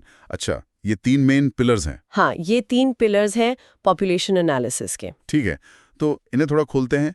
पहला है साइज, मतलब सीधा सवाल कितने लोग हैं, किसी जगह की आबादी बढ़ रही है या घट रही है, और कितनी तेजी से। जैसे आजकल खूब चर्चा होती है कि इंडिया की पॉपुलेशन चाइना से ज्यादा हो गई है। ये साइज का मामला है। ये हेडलाइन फिगर्स होते हैं जो सबका ध्यान खींचते हैं। हाँ, और साइज के एनालिसिस में सिर्फ नंबर देखना काफी नहीं। ये बदलाव क्यों हो रहे हैं? क्या जन्म दर ज्यादा है या मृत्यु दर कम हो गई है, या माइग्रेशन हुआ है? हाँ, या माइग्रेशन, प्रवास हुआ है, यानी लोग उस इलाके में आए हैं या वहां से गए हैं। इन फैक्टर्स को समझना जरूरी है कि साइज क्यों चेंज हो रहा है। दूसरा पहलू है कॉम्पोजिशन, यानी उस पॉपुलेशन में कौन कौन शामिल हैं, उनकी कैरेक्टरिस्टिक्स क्या हैं। हाँ, मतलब पॉपुलेशन किस चीज से बनी है। सबसे कॉमन है एज और सेक्स। जैसे जब हम कहते हैं कि इंडिया एक यंग कंट्री है, तो इसका मतलब है कि यहाँ बच्चों और युवाओं का प्रोपोर्शन ज्यादा है। ये पॉपुलेशन की एज कॉम्पोजिशन की बात है। बिल्कुल। इसी तरह सेक्स रेशो कैसा है, यानी प्रति 1000 पुरुषों पर कितनी महिलाएं हैं। लिटरेसी रेट क्या है, कितने लोग वर्किंग एज ग्रुप में हैं और कितने डिपेंडेंट हैं, बच्चे और बुजुर्ग। ये सब कॉम्पोजिशन का हिस्सा है। बिल्कुल। और ये कॉम्पोजिशन जानना इसलिए ज़रूरी है क्योंकि इसका सीधा असर समाज और इकोनॉमी पे पड़ता है। मान लीजिए किसी देश में बुजुर्गों की आबादी तेजी से बढ़ रही है, जैसे जापान या इटली में। हाँ, वहाँ ये बड़ी प्रॉब्लम है। तो वहाँ हेल्थ केयर सिस्टम पर, पेंशन्स पर ज़बरदस्त दबाव होगा। वहीं भारत जैसे देश में अगर युवाओं की आबादी ज़्यादा है, जिसे डेमोग्राफिक डिविडेंड कहते हैं, हाँ, ये टर्म काफी सुनते हैं। तो इकोनॉमिक ग्रोथ का पोटेंशियल है, बशर्ते उन युवाओं को अच्छी एजुकेशन, स्किल्स और जॉब्स मिलें। तो कॉम्पोजिशन सिर्फ आंकड़ा नहीं, ये फ्यूचर नीड्स और चैलेंजेस को दिखाता है, नेशनल लाइफ को समझने के लिए रेलेवेंट है। सही बात है। और तीसरा पिलर है डिस्ट्रीब्यूशन, यानी लोग कहाँ बसे हुए हैं, ज्योग्राफिकली कैसे फैले हुए हैं। कहाँ रहते हैं लोग? हाँ, क्या ज्यादा लोग शहरों में रह रहे हैं या गांव में? क्या कुछ इलाकों में आबादी बहुत घनी है और कुछ में बहुत कम? और ये डिस्ट्रीब्यूशन कैसे बदल रहा है? जैसे हम देखते हैं कि लोग लगातार गांव छोड़कर शहरों की तरफ आ रहे हैं। Rural urban migration. जी। बड़े शहरों जैसे मुंबई, दिल्ली, बैंगलोर में पॉपुलेशन डेंसिटी बहुत ज्यादा है। हाँ, वहाँ रहना मुश्किल होता जा रहा है, जिससे हाउसिंग की प्रॉब्लम, स्लम्स का बढ़ना, पानी, बिजली जैसे रिसोर्सेज पर स्ट्रेन, ये सब डिस्ट्रीब्यूशन से जुड़े मुद्दे हैं। और डिस्ट्रीब्यूशन सिर्फ ज्योग्राफिकल नहीं है, ये रिसोर्सेज के एक्सेस से भी जुड़ा है। कहाँ डेवलपमेंट ज़्यादा है, कहाँ कम, ये भी पॉपुलेशन डिस्ट्रीब्यूशन पैटर्न से पता चलता है। अच्छा, मतलब कहाँ अच्छे स्कूल हैं, कहाँ अस्पताल हैं, कहाँ नौकरियां हैं, लोग अक्सर इन्हीं जगहों पर कॉन्सेंट्रेट होते हैं। इसलिए अनइवन डिस्ट्रीब्यूशन अक्सर इनइक्वालिटी को भी दर्शाता है। कौन से राज्य ज़्यादा विकसित हैं, कौन से पिछड़े हुए हैं, ये भी पॉपुलेशन डेंसिटी और माइग्रेशन पैटर्न से जुड़ा हो सकता है। तो इसका स्कोप वाकई बहुत वाइड है। ये हमें सिर्फ अपने देश की नहीं, बल्कि पूरी दुनिया की पॉपुलेशन सिचुएशन समझने में मदद करता है। और ये भी कि अलग-अलग देशों या रीजन्स की पॉपुलेशन सिचुएशंस आपस में कैसे जुड़ी हुई हैं। Inter relationships. हाँ, बिल्कुल। जैसे मान लीजिए क्लाइमेट चेंज की वजह से किसी कोस्टल एरिया जैसे बांग्लादेश या मालदीव में रहना मुश्किल हो जाता है। हाँ, तो वहां से लोग माइग्रेट करेंगे। हाँ, क्लाइमेट माइग्रेशन एक बड़ा इशू बन रहा है। किसका असर पड़ोसी देशों या दूर के देशों की पॉपुलेशन और रिसोर्सेज पर भी पड़ेगा। आजकल माइग्रेशन एक बड़ा ग्लोबल इशू है और ये पॉपुलेशन स्टडीज का अहम हिस्सा है। और ये समझ हमें कॉन्शियस, रैशनल और इन्फॉर्म्ड डिसीजंस लेने में मदद करती है। पर्सनल लेवल पर फैमिली साइज को लेकर? हाँ, जैसे एजुकेशन बढ़ने के साथ अक्सर लोग छोटी फैमिली प्रेफर करते हैं। बिल्कुल। कम्युनिटी लेवल पर, जैसे किसी मोहल्ले में लोग मिलकर पानी बचाने या वेस्ट मैनेजमेंट सुधारने का फैसला करें। और नेशनल लेवल पर सरकार की पॉलिसीज को समझने और उन पर अपनी राय बनाने में, जैसे सरकार बुजुर्गों के लिए क्या कर रही है या युवाओं के लिए जॉब क्रिएशन पर कितना फोकस है, ये सब पॉपुलेशन ट्रेंड से जुड़े सवाल हैं। लोग इन्फॉर्म्ड डिबेट कर सकते हैं। मतलब ये हमें नॉलेज, स्किल्स, एटीट्यूड्स, वैल्यूज देता है, जिससे हम पॉपुलेशन चेंज के इम्पैक्ट को इवैल्यूएट कर सके अपने भविष्य पर, अपनी कम्युनिटी, सोसाइटी, देश और दुनिया पर। हाँ, ये ह्यूमन पॉपुलेशन के नेचर, कॉजेज, चेंजेस, कैरेक्टरिस्टिक्स और डिस्ट्रीब्यूशन को समझने में मदद करता है। ये इंसान और एनवायरनमेंट के रिश्ते और क्वालिटी ऑफ लाइफ को भी देखता है। बेसिकली ये दुनिया को समझने का एक जरूरी लेंस है। इसमें दो तरह के एनालिसिस होते हैं। एक तरफ क्वांटिटेटिव स्टडी, जिसमें नंबर्स, स्टैटिस्टिक्स का इस्तेमाल होता है, पॉपुलेशन का साइज, स्ट्रक्चर, कैरेक्टरिस्टिक्स, डिस्ट्रीब्यूशन और उनमें हो रहे बदलावों को मापना, रेट्स, परसेंटेजेस, एवरेजेस निकालना, नंबर्स वाला पार्ट। हाँ। दूसरी तरफ पॉपुलेशन फिनोमेना के अंडरलाइंग कॉजेज की स्टडी, यानी क्यों ऐसा हो रहा है, इसके पीछे के सोशल, इकोनॉमिक, कल्चरल कारण क्या हैं, ये क्वालिटेटिव एस्पेक्ट है। हाँ, ये क्यों वाला पार्ट ज्यादा इंटरेस्टिंग लगता है। मतलब सिर्फ ये बताना नहीं कि बर्थ रेट कम हो रहा है, बल्कि ये समझाना कि क्यों हो रहा है। क्या एजुकेशन बढ़ रही है, क्या इकोनॉमिक प्रेशर्स हैं, क्या सोशल नॉर्म्स बदल रहे हैं। एग्जैक्टली। इसी तरह माइग्रेशन क्यों हो रहा है, सोशल मोबिलिटी यानी लोगों का सोशल स्टेटस कैसे बदल रहा है, इसके पीछे क्या कारण है। सिर्फ डिस्क्राइब या कंपेयर नहीं करना, बल्कि एक्सप्लेन करना। और ये समझना जरूरी है कि पॉपुलेशन चेंजेस अकेले नहीं होते, ये सोशल सेटिंग में होते हैं, आइसोलेशन में नहीं। इसलिए पॉपुलेशन फिनोमेना को समझने के लिए सोशल फिनोमेना को कंसिडर करना ही पड़ता है। अच्छा, जैसे क्या मतलब है सोशल फिनोमेना का यहाँ? इकोनॉमिक कंडीशंस कैसी हैं, मतलब गरीबी, अमीरी, जॉब मार्केट। सोशल नॉर्म्स क्या हैं, जैसे शादी की उम्र, लड़के लड़की में भेद। कल्चरल बिलीफ्स क्या हैं, पॉलिटिकल स्टेबिलिटी है या नहीं, एजुकेशन और हेल्थ केयर तक लोगों की पहुंच कितनी है। ये सब पॉपुलेशन ट्रेंड्स पे असर डालते हैं। ओह, मतलब ये सब चीजें जुड़ी हुई हैं। बिल्कुल। जैसे हमने बात की, लड़कियों की एजुकेशन लेवल बढ़ने सोशल फिनोमेना से, अक्सर फर्टिलिटी रेट कम होता है पॉपुलेशन फिनोमेना। इकोनॉमिक अपॉर्चुनिटीज बढ़ने से माइग्रेशन पैटर्न्स बदल जाते हैं। तभी तो ये इतना मल्टीडिसिप्लिनरी है। अब समझ आया, इसमें बायोलॉजी और जेनेटिक्स भी आ जाते हैं, जैसे हेरिडिटरी डिजीजेस का पैटर्न। हाँ, मैथ्स और स्टैटिस्टिक्स तो एनालिसिस के लिए चाहिए ही। Economics, resources, development, labour, sociology, social structures, norms, behaviour, cultural anthropology, cultural practices, बाप रे। Psychology, decision making processes, politics, policies, governance, geography, spatial distribution, environment, medicine and public health, mortality, morbidity, health care access, ecology, environment interaction, मतलब कई सारे fields मिलकर population की पूरी तस्वीर बनाते हैं। ये सच में कई डिसिप्लिन्स का संगम है। बिल्कुल। संक्षेप में कहें तो ये पॉपुलेशन की क्वांटिटेटिव कितना और क्वालिटेटिव क्यों और कैसे स्टडी है।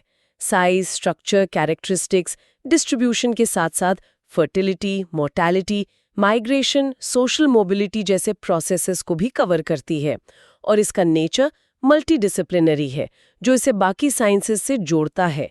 ये पॉपुलेशन को एक कॉम्प्लेक्स डायनामिक सिस्टम की तरह देखता है। तो सवाल उठता है कि ये सारा डेटा, ये सारी इंफॉर्मेशन आती कहाँ से है, जिससे ये एनालिसिस होता है। Let's talk sources.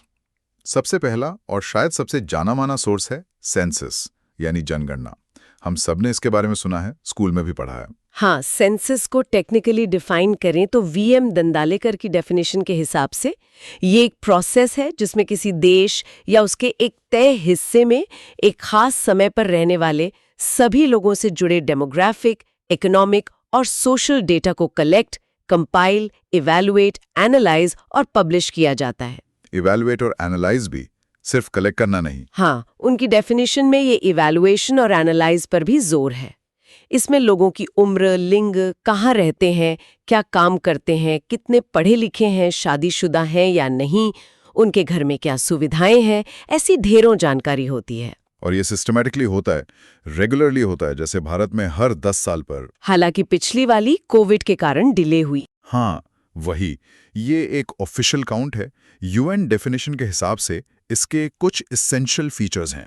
पहला, इंडिविजुअल एन्यूमरेशन। हाँ, मतलब हर एक इंसान को गिना जाता है, कोई छूट ना जाए। दूसरा, universality with in a defined territory, यानी पूरे तय इलाके में होता है, कोई कोना बाकी ना रहे। तीसरा, साइमल्टेनिटी, यानी एक ही रेफरेंस पॉइंट ऑफ टाइम पर जानकारी ली जाती है ताकि उस समय का एक स्नैपशॉट मिल सके। और चौथा, डिफाइंड पीरियोडिसिटी, यानी ये नियमित अंतराल पर होता है, जैसे हर 10 साल में, ताकि ट्रेंड्स देखे जा सकें। और यूएन स्टैंडर्ड डेफिनेशंस भी रेकमेंड करता है। हाँ, स्टैंडर्ड टॉपिक्स, डेफिनेशंस, क्लासिफिकेशंस भी रेकमेंड करता है, ताकि देशों के डेटा को आपस में कंपेयर करना आसान हो, इंटरनेशनल प्रैक्टिस कोऑर्डिनेट हो सके। सही है। सेंसस सिर्फ गिनती से कहीं ज्यादा इन्फॉर्मेटिव है। ये एक तरह से देश का डिटेल्ड एक्सरे है। बिल्कुल, इससे देश की इकोनॉमी की हालत, बर्थ और डेथ रेट्स के ट्रेंड्स, लोग गांवों से शहरों की तरफ कितना माइग्रेट कर रहे हैं, लोगों का लिविंग स्टैंडर्ड कैसा है, जैसे कि उनके पास पक्का घर है, बिजली पानी है या नहीं। हाँ, फैमिली साइज क्या है, एजुकेशनल लेवल क्या है, कितने ग्रेजुएट हैं, कितने निरक्षर हैं, लोग कौन सी भाषा बोलते हैं, किस धर्म को मानते हैं, ये सब कुछ पता चलता है। अरे हाँ, इसका नाम भी तो लैटिन से आया है। रोमन रिपब्लिक में सेंसस का मतलब था उन अडल्ट मील्स की लिस्ट जो मिलिट्री सर्विस के लिए फिट थे। हाँ, सोचिए तब से कितना बदल गया है। सोचिए, तब से लेकर आज के मॉडर्न सेंसस तक कितना लंबा सफर तय किया है इसने। आजकल तो ये इंटरनेशनल कंपैरिजंस के लिए बहुत जरूरी है। अब जरा देखते हैं कि सेंसस डाटा का इस्तेमाल कैसे बदला है समय के साथ। Uses of census data. हाँ, ये इंटरेस्टिंग होगा। 19th सेंचुरी में तब सब कुछ पेपर पर होता था, हाथ से डेटा जोड़ा जाता था, कोलेशन, तो स्टैटिस्टिकल यूज बहुत बेसिक था। सरकारें डेटा यूज करती थी पॉपुलेशन चेंजेस देखने के लिए और पॉलिटिकल रिप्रेजेंटेशन तय करने के लिए। मतलब किस इलाके से कितने नुमाइंदे चुने जाएंगे, वैसा कुछ। हाँ, बिल्कुल। और पॉपुलेशन एस्टिमेट्स को दूसरे देशों से कंपेयर किया जाता था। फिर अर्ली 20th सेंचुरी में तब हाउसहोल्ड्स और एम्प्लॉयमेंट की जानकारी भी रिकॉर्ड होने लगी। दशकों बाद ये रिकॉर्ड्स आर्काइव्स में पब्लिक के लिए खुलते हैं, जिससे लोग अपनी फैमिली हिस्ट्री, एंसेस्ट्री ट्रैक कर सकते हैं। अच्छा, जैसे अपने परदादा के जमाने का जानना हो तो। हाँ, पुराने सेंसस रिकॉर्ड्स मदद कर सकते हैं। आर्काइव से उस समय के सोसाइटल हिस्ट्री का पता चलता है। जॉब टाइटल्स क्या थे, गरीबों और बीमारों के लिए अरेंजमेंट्स कैसे थे। फिर मिड 20th सेंचुरी, जब वेलफेयर स्टेट का कॉन्सेप्ट आया। एग्जैक्टली जब सरकारों ने वेलफेयर स्टेट की जिम्मेदारी ली, यानी एजुकेशन, हेल्थ, पेंशन्स वगैरह की, तो सरकारी डिपार्टमेंट्स ने सेंसस डेटा का बड़े पैमाने पर इस्तेमाल शुरू किया, भविष्य की आबादी प्रोजेक्ट करने के लिए। अच्छा, फ्यूचर प्लानिंग के लिए। हाँ, लोकल लेवल पे प्लानिंग के लिए, कहाँ स्कूल, अस्पताल, सड़कें बनानी है, और राज्यों को फंड्स एलोकेट करने के लिए, सेंट्रल गवर्नमेंट फंडिंग एलोकेट करने के लिए डेटा यूज करती थी। किस राज्य को कितना पैसा मिलेगा ये तय करने में सेंसस डेटा का बड़ा रोल था। और अब पोस्ट कंप्यूटर्स आने के बाद तो क्रांति आ गई। डेटा प्रोसेस करना, एनालाइज करना बहुत आसान हो गया। यूनिवर्सिटी रिसर्चर्स, बड़ी कंपनीज, लोकल गवर्नमेंट ऑफिसेज सब डेटा को डायरेक्टली एक्सेस कर सकते हैं। एक्सेस आसान हो गया मतलब। हाँ, वो डिटेल डेटा से नए सवाल पूछ सकते हैं, अपनी लोकल और स्पेशलिस्ट नॉलेज जोड़ सकते हैं। अब डेटा कई फॉर्मेट्स में आता है, रिपोर्ट्स, टेबल्स और आजकल तो इंटरैक्टिव ऑनलाइन डैशबोर्ड्स पर भी। हाँ, वो मैप्स वगैरह दिखते हैं। बिल्कुल, ये बिजनेस, गवर्नमेंट, हर level, media, students, teachers, charities, researchers और इंटरेस्टेड सिटीजन्स सबके लिए एक्सेसिबल है। डेटा को विजुअली रिप्रेजेंट करना आसान हो गया है। Maps, charts, complex statistical models में एनालिसिस किया जा सकता है, जैसे अलग अलग इलाकों को कंपेयर करने के लिए, या एजुकेशन और इनकम जैसी डिफरेंट पर्सनल कैरेक्टरिस्टिक्स के बीच एसोसिएशन समझने के लिए। जैसे अब हम आसानी से देख सकते हैं कि किस जिले में फीमेल लिटरेसी रेट कम है या कहाँ पर यूथ अनएम्प्लॉयमेंट ज़्यादा है। सेंसस डेटा की एक और खासियत है कि ये छोटे ज्योग्राफिकल एरियाज और स्मॉल पॉपुलेशन ग्रुप्स, जैसे कोई खास जनजाति या कोई लिंग्विस्टिक माइनॉरिटी, इनके बारे में भी डिटेल्ड इन्फॉर्मेशन देता है। हाँ, बिल्कुल, जो अक्सर सैंपल सर्विस उतनी प्रिसिजन से कैप्चर नहीं कर पाते। क्योंकि सेंसस का एम ही होता है हर किसी को कवर करना, यूनिवर्सैलिटी। सही है। तो सेंसस के अलावा दूसरा महत्वपूर्ण सोर्स है सैंपल सर्वे। हाँ, सैंपल सर्वे। इसमें पूरी पॉपुलेशन से जानकारी लेने के बजाय पॉपुलेशन के एक साइंटिफिकली चुने हुए रिप्रेजेंटेटिव सैंपल से इंफॉर्मेशन कलेक्ट की जाती है। मतलब सबसे नहीं पूछते, कुछ लोगों से पूछते हैं। हाँ, लेकिन वो कुछ लोग साइंटिफिकली चुने जाते हैं ताकि वो पूरी पॉपुलेशन को रिप्रेजेंट करें। अगर सैंपल सही तरीके से चुना गया है तो उसके रिजल्ट्स को पूरी पॉपुलेशन पर लागू किया जा सकता है। इसके फायदे क्या हैं सेंसस के मुकाबले? ये सेंसस के मुकाबले ज़्यादा फ्लेक्सिबल होता है, कम खर्चीला होता है, जल्दी किया जा सकता है और इसमें किसी खास टॉपिक पर ज़्यादा डिटेल्ड सवाल पूछे जा सकते हैं। अच्छा, जैसे भारत में national family health survey NFHS। Exactly, NFHS एक बहुत इंपॉर्टेंट सैंपल सर्वे है जो हर कुछ साल में हेल्थ, फैमिली वेलफेयर, न्यूट्रिशन जैसे मुद्दों पर बहुत डिटेल्ड डेटा देता है। सरकार की स्वास्थ्य नीतियां बनाने में इसका बड़ा योगदान है। हाँ, इंडिपेंडेंस के बाद भारत में रूरल एरियाज और सोशल इश्यूज पर डेटा कलेक्ट करने के लिए सैंपल सर्वेस का खूब इस्तेमाल हुआ है। National sample survey organisation NSSO, जो अब नेशनल स्टैटिस्टिकल ऑफिस NSO का हिस्सा है। हाँ NSO, ये 1950 से ही देश भर में social, economic, demographic, agricultural characteristics पर लगातार कॉम्प्रहेंसिव सर्विस करता आ रहा है। इनके सर्विस से हमें पता चलता है कि देश में अनएम्प्लॉयमेंट रेट क्या चल रहा है, लोग खाने पीने और दूसरी चीजों पर कितना खर्च कर रहे हैं, कंजम्पशन एक्सपेंडिचर, पॉवर्टी लेवल्स क्या हैं। हाँ, ये सब NSO डेटा से आता है। इनके अलावा प्लानिंग कमीशन, अब नीति आयोग, ने भी सिटी सर्वेस करवाए हैं और स्पेसिफिक इश्यूज जैसे फर्टिलिटी या फैमिली प्लानिंग पर भी सर्वेस होते रहते हैं। ठीक है। और तीसरा सोर्स है इंटरनेशनल पब्लिकेशन। हाँ, ये भी पॉपुलेशन डेटा का इम्पॉर्टेंट सोर्स है, खासकर जब हमें अलग-अलग देशों के बीच तुलना करनी हो। यूनाइटेड नेशंस, UNO और उसकी एजेंसीज जैसे world health organisation, WHO, world bank, IMF वगैरह रेगुलरली पॉपुलेशन रिलेटेड डेटा और रिपोर्ट्स पब्लिश करती हैं। अच्छा, जैसे कौन सी खास पब्लिकेशंस हैं, कुछ नाम बता सकती हैं? कुछ प्रमुख हैं। डेमोग्राफिक ईयरबुक, ये UNO सालाना निकालता है। इसमें दुनिया भर के लगभग सभी देशों के population size, area, density, growth rates, fertility, mortality rates वगैरह पर कॉम्प्रिहेंसिव डेटा होता है। अच्छा, कंपैरिजन के लिए बढ़िया है। हाँ, फिर स्टैटिस्टिकल ईयरबुक है, UNO की ही। वर्ल्ड हेल्थ स्टैटिस्टिक्स है, WHO की सालाना पब्लिकेशन, जिसमें global health trends, life expectancy, mortality, disease burden वगैरह पर डेटा होता है।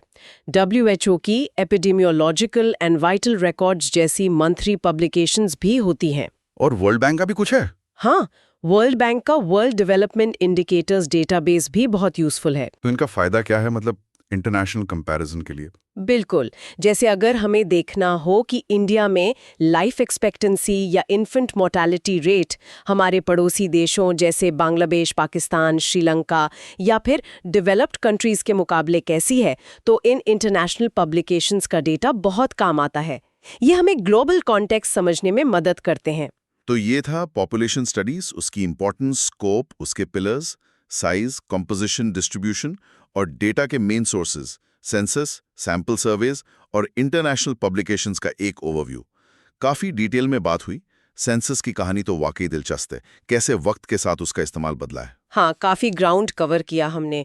पॉपुलेशन स्टडीज़ क्या है, डेटा कहाँ से आता है और ये क्यों मैटर करता है, ये सब समझना क्रूशल है। जैसा हमने देखा, ये डेटा सिर्फ किताबों या रिपोर्ट्स में नहीं रहता। नहीं, बिल्कुल नहीं। ये हमारी पॉलिसीज़ को, हमारी डे टू डे लाइफ को शेप करता है, चाहे हमें सीधे तौर पर पता चले या ना चले। ये सिर्फ एकेडमिक इंटरेस्ट की बात नहीं है, इसका रियल वर्ल्ड इम्पैक्ट बहुत गहरा है। बिल्कुल। तो चलिए अब आगे बढ़ते हैं। ठीक है, अब हम माल्थस के जनसंख्या सिद्धांत, मतलब माल्थूजियन थ्योरी ऑफ पॉपुलेशन पर चर्चा करेंगे। ये एक ऐसा टॉपिक है जो मतलब आज भी कहीं ना कहीं गूंजता रहता है ना, खासकर जब हम रिसोर्सेज और बढ़ती आबादी की बात करते हैं। बिल्कुल। और इसकी शुरुआत होती है थॉमस रॉबर्ट माल्थस से। 1798 में, जब दुनिया एक बिल्कुल ही अलग दौर से गुजर रही थी, इन्होंने जनसंख्या पर अपना एक सिस्टमैटिक सिद्धांत, एक मेथोडोलॉजिकल डॉक्ट्रिन पेश किया। अच्छा। और कहना पड़ेगा, ये थ्योरी शुरू से ही काफी विवादास्पद, काफी कंटेंशियस रही है। खासकर जब हम 19वीं और 20वीं सदी में यूरोप में हुए बड़े इकोनॉमिक और सोशल बदलावों को देखते हैं ना, तो इसकी रेलेवेंस पर सवाल उठते रहे हैं। हाँ, और मजे की बात यह है कि माल्थस का नजरिया उस वक्त की सोच से काफी अलग था। उस जमाने में एक उम्मीद का माहौल था।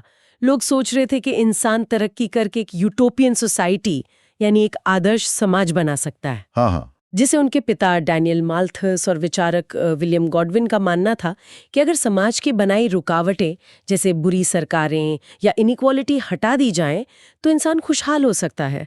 लेकिन माल्थस ने कहा, रुको भाई, असली प्रॉब्लम कहीं और है। एग्जैक्टली उन्होंने कहा कि ये जो बढ़ती आबादी है ना, यही उस आइडियल सोसाइटी की राह में सबसे बड़ा रोड़ा है।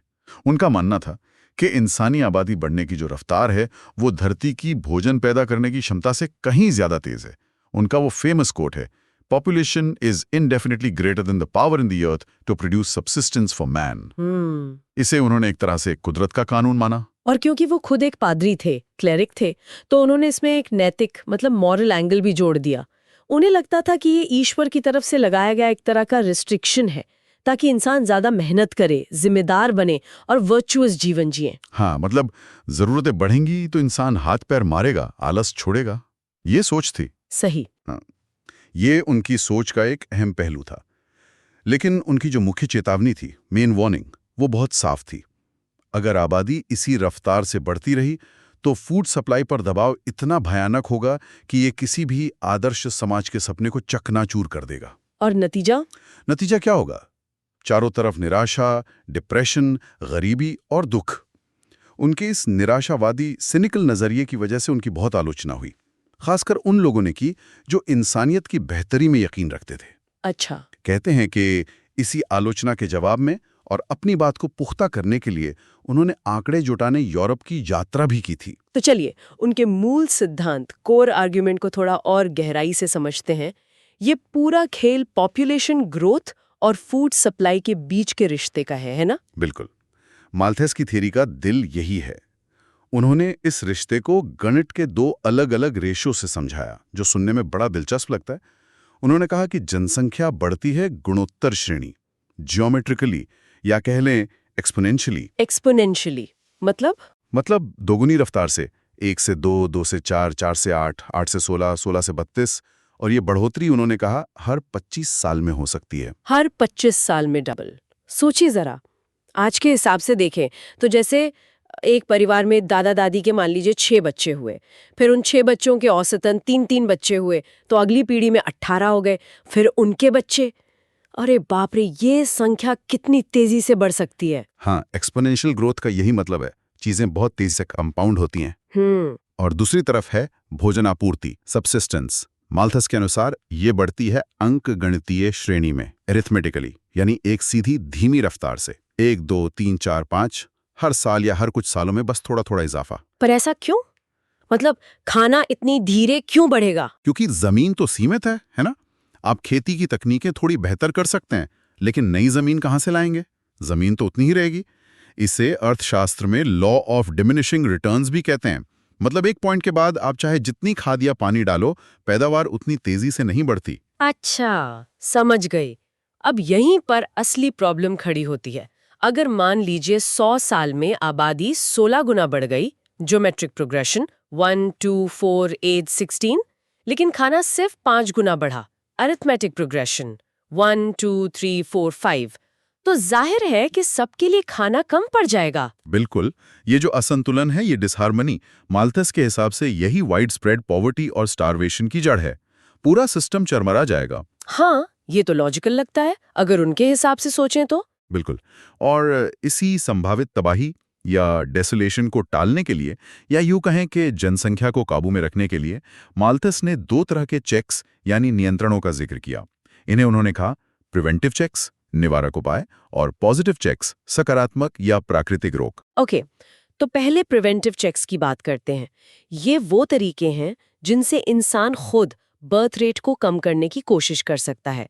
इसमें क्या क्या आता है? इसमें मुख्य रूप से वो चीजें हैं जो इंसान सोच समझकर कर सकता है, जैसे देर से शादी करना, लेट मैरिज। अगर लोग देर से शादी करेंगे तो बच्चे पैदा करने का समय कम मिलेगा। हाँ, आजकल हम देखते हैं शहरों में ये चलन बढ़ा है। लड़के लड़कियां पहले करियर बनाते हैं, सेटल होते हैं, फिर शादी के बारे में सोचते हैं। सही कहा। दूसरा है ब्रह्मचर्य, सेलिबेसी, या शादी ना करना। तीसरा, और जिस पर माल्थस ने बहुत जोर दिया, वो था नैतिक संयम, मोरल रिस्ट्रेंट। इसका मतलब था शादी के बाद भी सेल्फ कंट्रोल रखना, जानबूझकर कम बच्चे पैदा करना। अच्छा, मतलब फैमिली प्लानिंग एक तरह से। हाँ, लेकिन उनके जमाने में मॉरल रिस्ट्रेंट पर ज्यादा जोर था। और हाँ, इसमें बर्थ कंट्रोल के मॉडर्न मेथड्स भी आ सकते हैं। हालांकि माल्थस के समय ये उतने एडवांस नहीं थे और वो खुद नैतिक संयम को बेहतर मानते थे। दिलचस्प बात यह है कि माल्थस ने इस नैतिक संयम की सलाह खासकर समाज की उच्च वर्ग, हायर रैंक्स के लोगों को दी थी। ऐसा क्यों? हाँ, उनका तर्क था कि इन लोगों के पास संपत्ति होती है और अगर ये ज्यादा बच्चे पैदा करेंगे तो जायदाद बढ़ जाएगी, परिवार का स्टैंडर्ड गिर जाएगा, तो अपनी अमीरी बनाए रखने के लिए उन्हें कम बच्चे पैदा करने चाहिए। ओहो, ये तो बड़ा कैलकुलेटेड सा लॉजिक है। हाँ, उनकी सोच का ये एक पहलू था, लेकिन गरीबों, लोअर रैंक्स के बारे में उनका नजरिया काफी अलग और कह सकते हैं कठोर था। उनका मानना था कि गरीब लोग नैतिक संयम रखने में सक्षम नहीं है, इनकेपेबल हैं। क्या मतलब? वो शायद अनैतिकता, वाइस, जिसमें उन्होंने शायद प्रोस्टिट्यूशन या गैर जिम्मेदाराना सेक्सुअल बिहेवियर जैसी चीजों को गिना, या बर्थ कंट्रोल के कुछ तरीकों का इस्तेमाल करते भी हों, लेकिन उनकी संख्या इतनी ज्यादा होती है कि ये तरीके उनकी आबादी को रोकने के लिए नाकाफी हैं। एक तरह से वो कह रहे थे कि गरीबों की आबादी तो बढ़ेगी ही, वो रुकने वाली नहीं है। बाप रे, तो फिर यहीं से फिर पॉजिटिव चेक्स का रोल आता है ना? बिल्कुल जब इंसान खुद अपनी आबादी कंट्रोल नहीं कर पाता तो फिर प्रकृति अपना काम करती है। बिल्कुल। पॉजिटिव चेक्स वो भयानक चीजें हैं जो मृत्यु दर, डेथ रेट को बढ़ा देती हैं और आबादी को कम करती हैं। इनमें शामिल हैं अकाल, फैमीन, जब खाना ही ना हो, दुख तकलीफ, मिजरी, जिसमें गरीबी से जुड़ी बीमारियां और कष्ट आते हैं, महामारी, प्लेग या एपिडेमिक्स, जैसे इतिहास में प्लेग या हैजा फैला था, या हाल में हमने कोविड का प्रकोप देखा। हाँ। युद्ध, वॉर, जिसमें बड़े पैमाने पर लोग मारे जाते हैं, और उच्च शिशु मृत्यु दर, हाई इन्फेंट मोर्टेलिटी, जो बच्चे पैदा होते ही या बचपन में ही मर जाते हैं। माल्थस के अनुसार ये प्रकृति के क्रूर तरीके हैं बढ़ती आबादी पर लगाम लगाने के। और यहीं पर माल्थस की बातें सबसे ज्यादा चौंकाने वाली और विवादास्पद हो जाती हैं। वो सिर्फ ये नहीं कह रहे थे कि ये चीजें होती हैं, बल्कि उनका रवैया ऐसा था कि अगर लोग प्रिवेंटिव चेक्स नहीं अपना रहे तो फिर पॉजिटिव चेक्स जरूरी हैं और हमें उन्हें रोकने की कोशिश नहीं करनी चाहिए। ये सुनकर तो आज भी मतलब रोंगटे खड़े हो जाते हैं। हाँ, ये उनके विचारों का सबसे डार्क हिस्सा है। उन्होंने यहाँ तक लिखा, और इसे पढ़ते हुए ध्यान रखना जरूरी है कि ये उनके शब्द हैं, हमारी राय नहीं।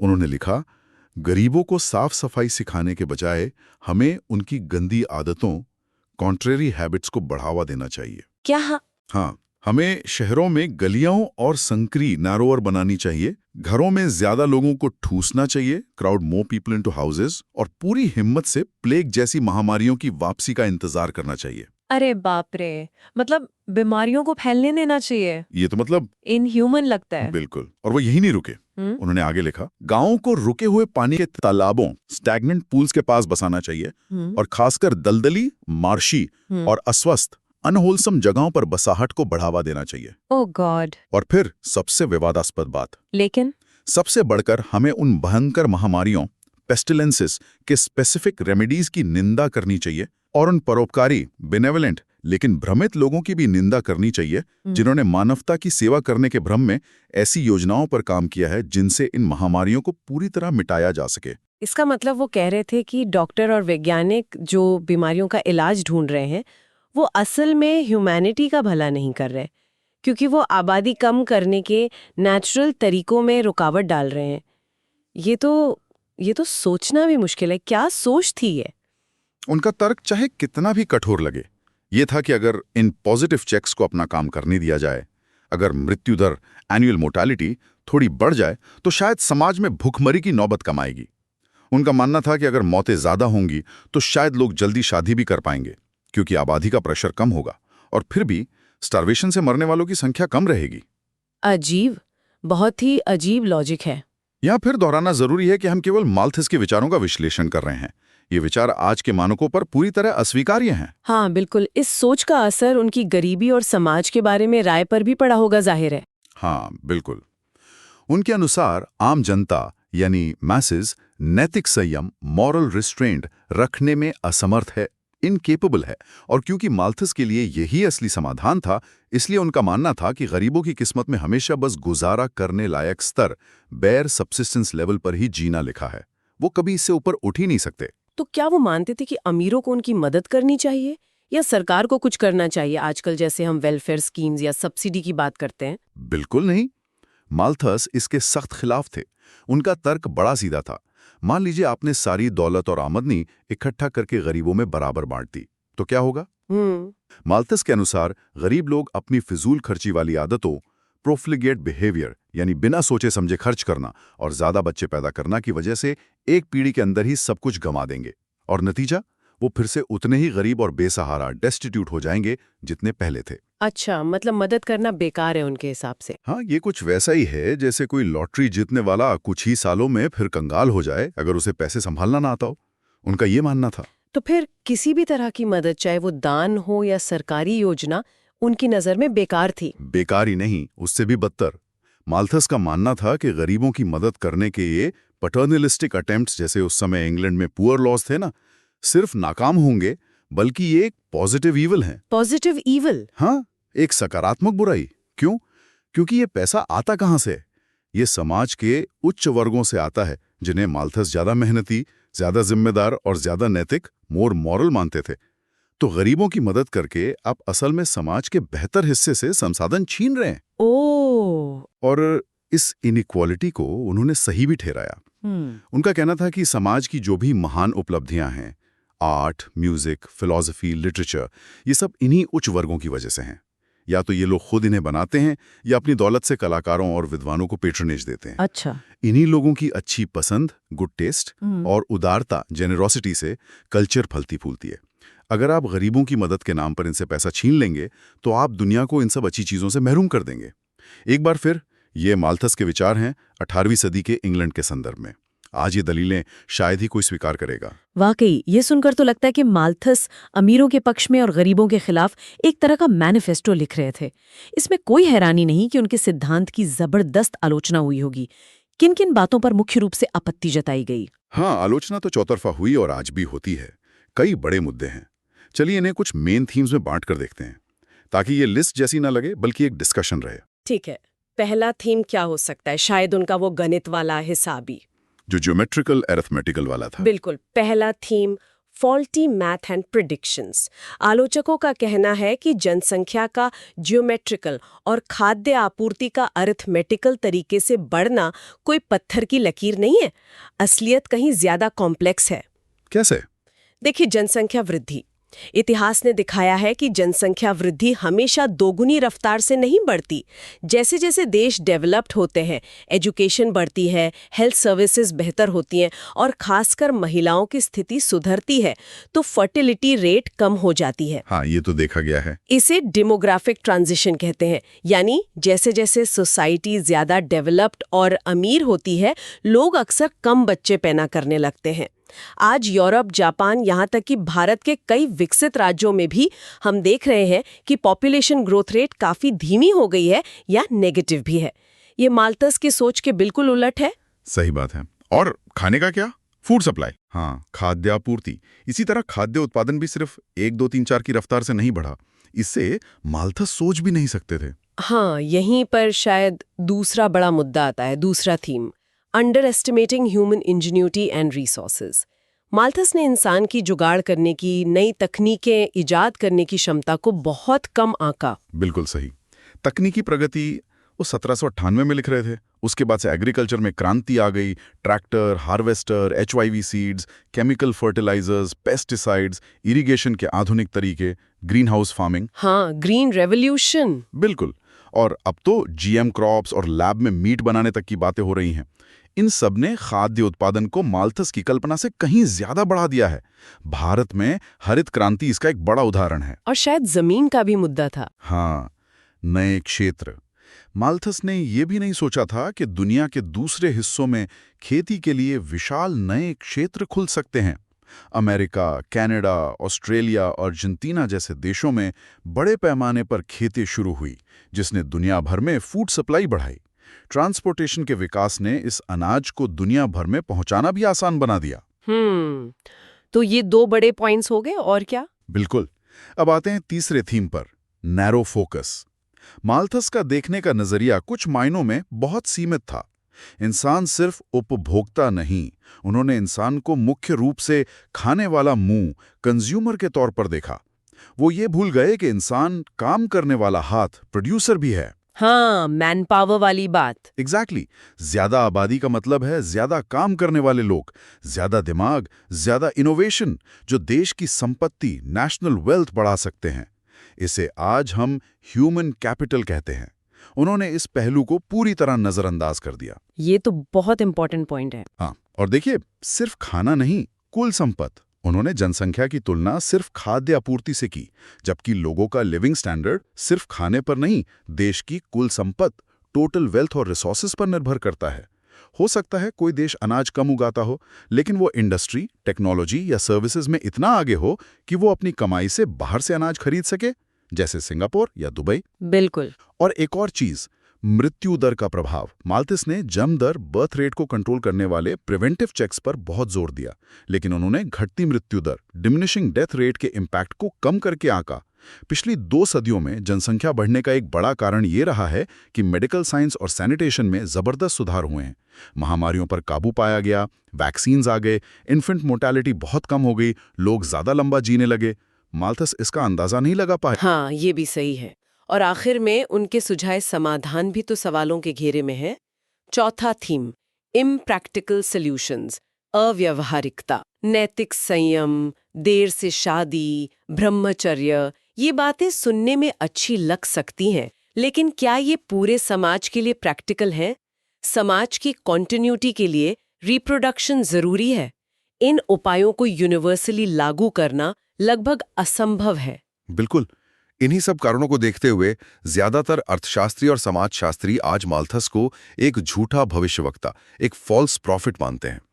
ये माना जा सकता है कि उनके समय के इंग्लैंड की परिस्थितियों को देखकर उनका डर शायद वाजिब लगा हो, जहां इंडस्ट्रियलाइजेशन की शुरुआत में गरीबी और भीड़-भाड़ बढ़ रही थी।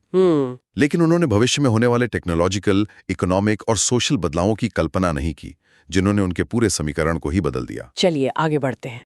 ठीक है, अब हम ऑप्टिमम पॉपुलेशन थ्योरी पर चर्चा करेंगे। तो ये ऑप्टिमम पॉपुलेशन थ्योरी यानी अनुकूलतम जनसंख्या का सिद्धांत, ये आया कहाँ से? सुनने में तो बड़ा भारी भरकम सा लगता है। ये नाम थोड़ा एकेडमिक है, पर आइडिया देखा जाए तो काफी सिंपल है।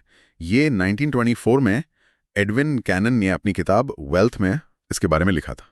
अच्छा, कैनन ने? हाँ, और फिर रॉबिन्स, डाल्टन, कार्ल सॉन्डर्स जैसे थिंकर्स ने इसको और पॉपुलर बनाया। और ये ना मैल्थस की थियरी से काफी अलग है। मैल्थस तो वो पॉपुलेशन ग्रोथ और फूड सप्लाई के कनेक्शन पे फोकस कर रहे थे। मतलब डर था कि आबादी बढ़ेगी तो खाना कम पड़ जाएगा। हाँ हाँ, वो तो डरा ही रहे थे एक तरह से। तो फिर ये थ्योरी किस पे फोकस करती है? ये थ्योरी देखती है पॉपुलेशन के साइज और देश की कुल प्रोडक्शन या वेल्थ, इसके बीच का रिश्ता।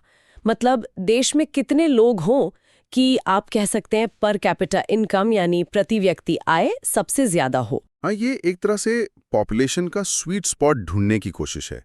जहां मैल्थस प्रॉब्लम देख रहे थे, ये थियरी एक आइडियल सिचुएशन की बात करती है। स्वीट स्पॉट मतलब जैसे कहते हैं ना कछु ज्यादा ना कुछ कम, एकदम परफेक्ट। एग्जैक्टली। बिल्कुल।